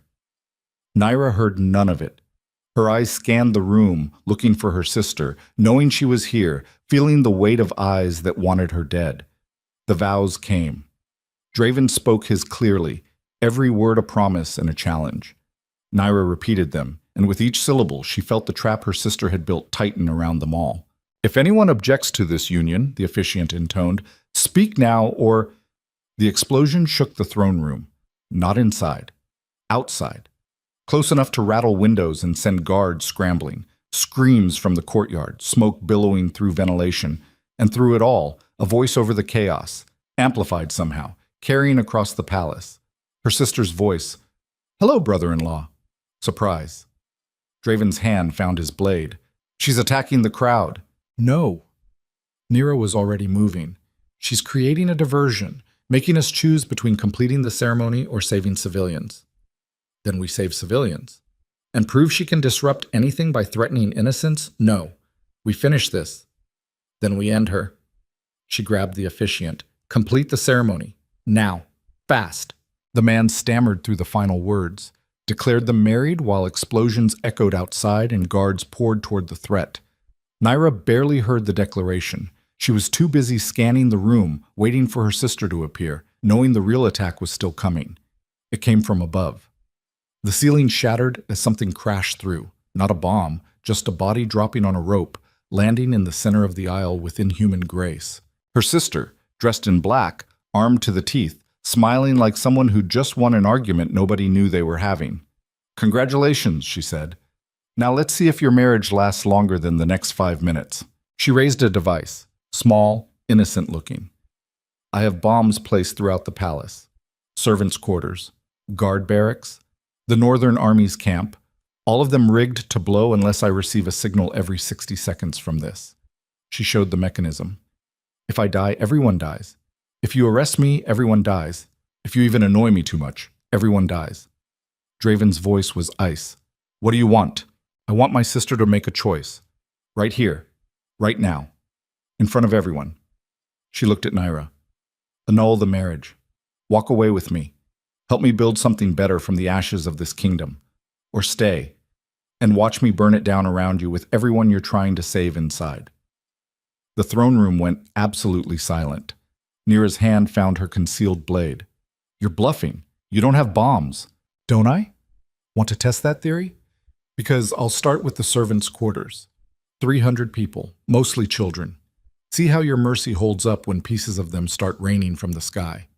"You wouldn't." "I would. I have. I will again, because unlike you, I'm willing to pay the price for change, even if that price is innocent blood." Her sister's smile was terrible. So choose, Naira. Save the kingdom by leaving it, or destroy it by staying. You have 60 seconds to decide. She held up the device. A timer counted down. 59, 58, 57. And Naira realized this was it. The moment her sister had been building towards since the beginning.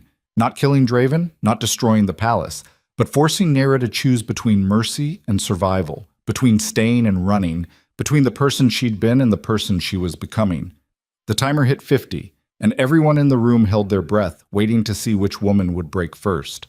Naira looked at Draven, at the Northern Lords, at the court who wanted her gone, at the world her sister wanted to burn. Then she looked at her sister, the mirror of everything she might have become if she hadn't forgotten, if she'd spent 5 years nursing rage instead of rebuilding. No, Naira said. No what? No to all of it. Your choice. Your bombs. Your demand that I pick between you and them. She stepped forward, hands empty, showing she wasn't reaching for weapons. You want me to choose? I choose neither. I choose to call your bluff and trust that you're still human enough not to murder 300 children to prove a point. Her sister's face went blank. You think I'm bluffing? I think you're desperate. I think you've spent 5 years planning revenge and realized at the last second that revenge is hollow, that killing Draven won't bring back our parents, that destroying this kingdom won't rebuild what we lost. Naira kept walking forward.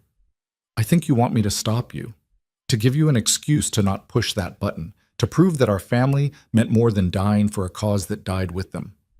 The timer hit 30. Stop walking, her sister said. Naira didn't stop. 20. I'll do it. I swear I'll push this button. 15. Then push it. Prove you're willing to be the monster this kingdom needs to fear. Kill everyone here and live with it. Become exactly what you're fighting against. 10. Her sister's hand shook. You're calling my bluff. I'm trusting my sister, the one who held my hand in training, who shared secrets in the dark, who protected me when the soldiers came. Naira reached for the device. I'm trusting that she's still in there somewhere beneath the rage. 5. Their hands touched the device together. 4. I can't let you stay with him, her sister whispered. 3. And I can't let you destroy everything to save me from a choice I've already made. 2. Then we're both lost. 1. The device went dark. No explosion, no signals, no timer. Just silence, and a sister whose face was crumbling like a wall that couldn't hold anymore. There were no bombs, Naira said softly. There were. I just couldn't. Her sister's voice broke. I couldn't push it, couldn't do it, couldn't kill all those people to prove I was willing to pay the price. She looked at the useless device. You were right. I'm desperate, and I wanted you to stop me, and I hate you for being brave enough to trust that. Guards were moving in, weapons drawn. Draven raised a hand, stopping them. So what now? He asked quietly. Her sister looked at him with eyes full of everything she'd lost. Now you execute me, publicly. Make an example. Show everyone what happens when you challenge the Alpha King. Or, Naira said, we find a third option. There is no third option. I tried to kill you both, bombed your palace, terrorized your kingdom. You can't let me walk away. No. But we can let you choose. Trial and execution, or exile and disappearance. Leave this kingdom forever. Go somewhere your rage can't hurt anyone. Build a life that isn't revenge. Her sister's laugh was broken.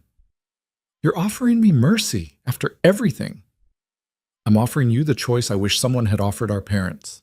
Die for your cause, or live for something better. The throne room was frozen, everyone watching this impossible negotiation between sisters, between vengeance and mercy, between the kingdom that was and the kingdom that might be. Her sister looked at the device in her hand, at the guards surrounding them, at Naira standing there bleeding and married and offering salvation to someone who tried to destroy everything. I don't deserve this. None of us deserve anything. We just choose what we can live with. And you can live with letting me go? I can live with trying to be better than the cycle that killed our family. Her sister closed her eyes. Exile then. I'll go. Disappear. Become someone else somewhere else. She opened them again. But if I ever hear you're in danger, if this mercy turns into suffering, I'm coming back. And next time I won't hesitate." "Fair enough." They stood there, mirror images, one staying, one leaving, both choosing futures that would haunt them. Then her sister handed over the device, let the guards take her weapons, and walked toward the door.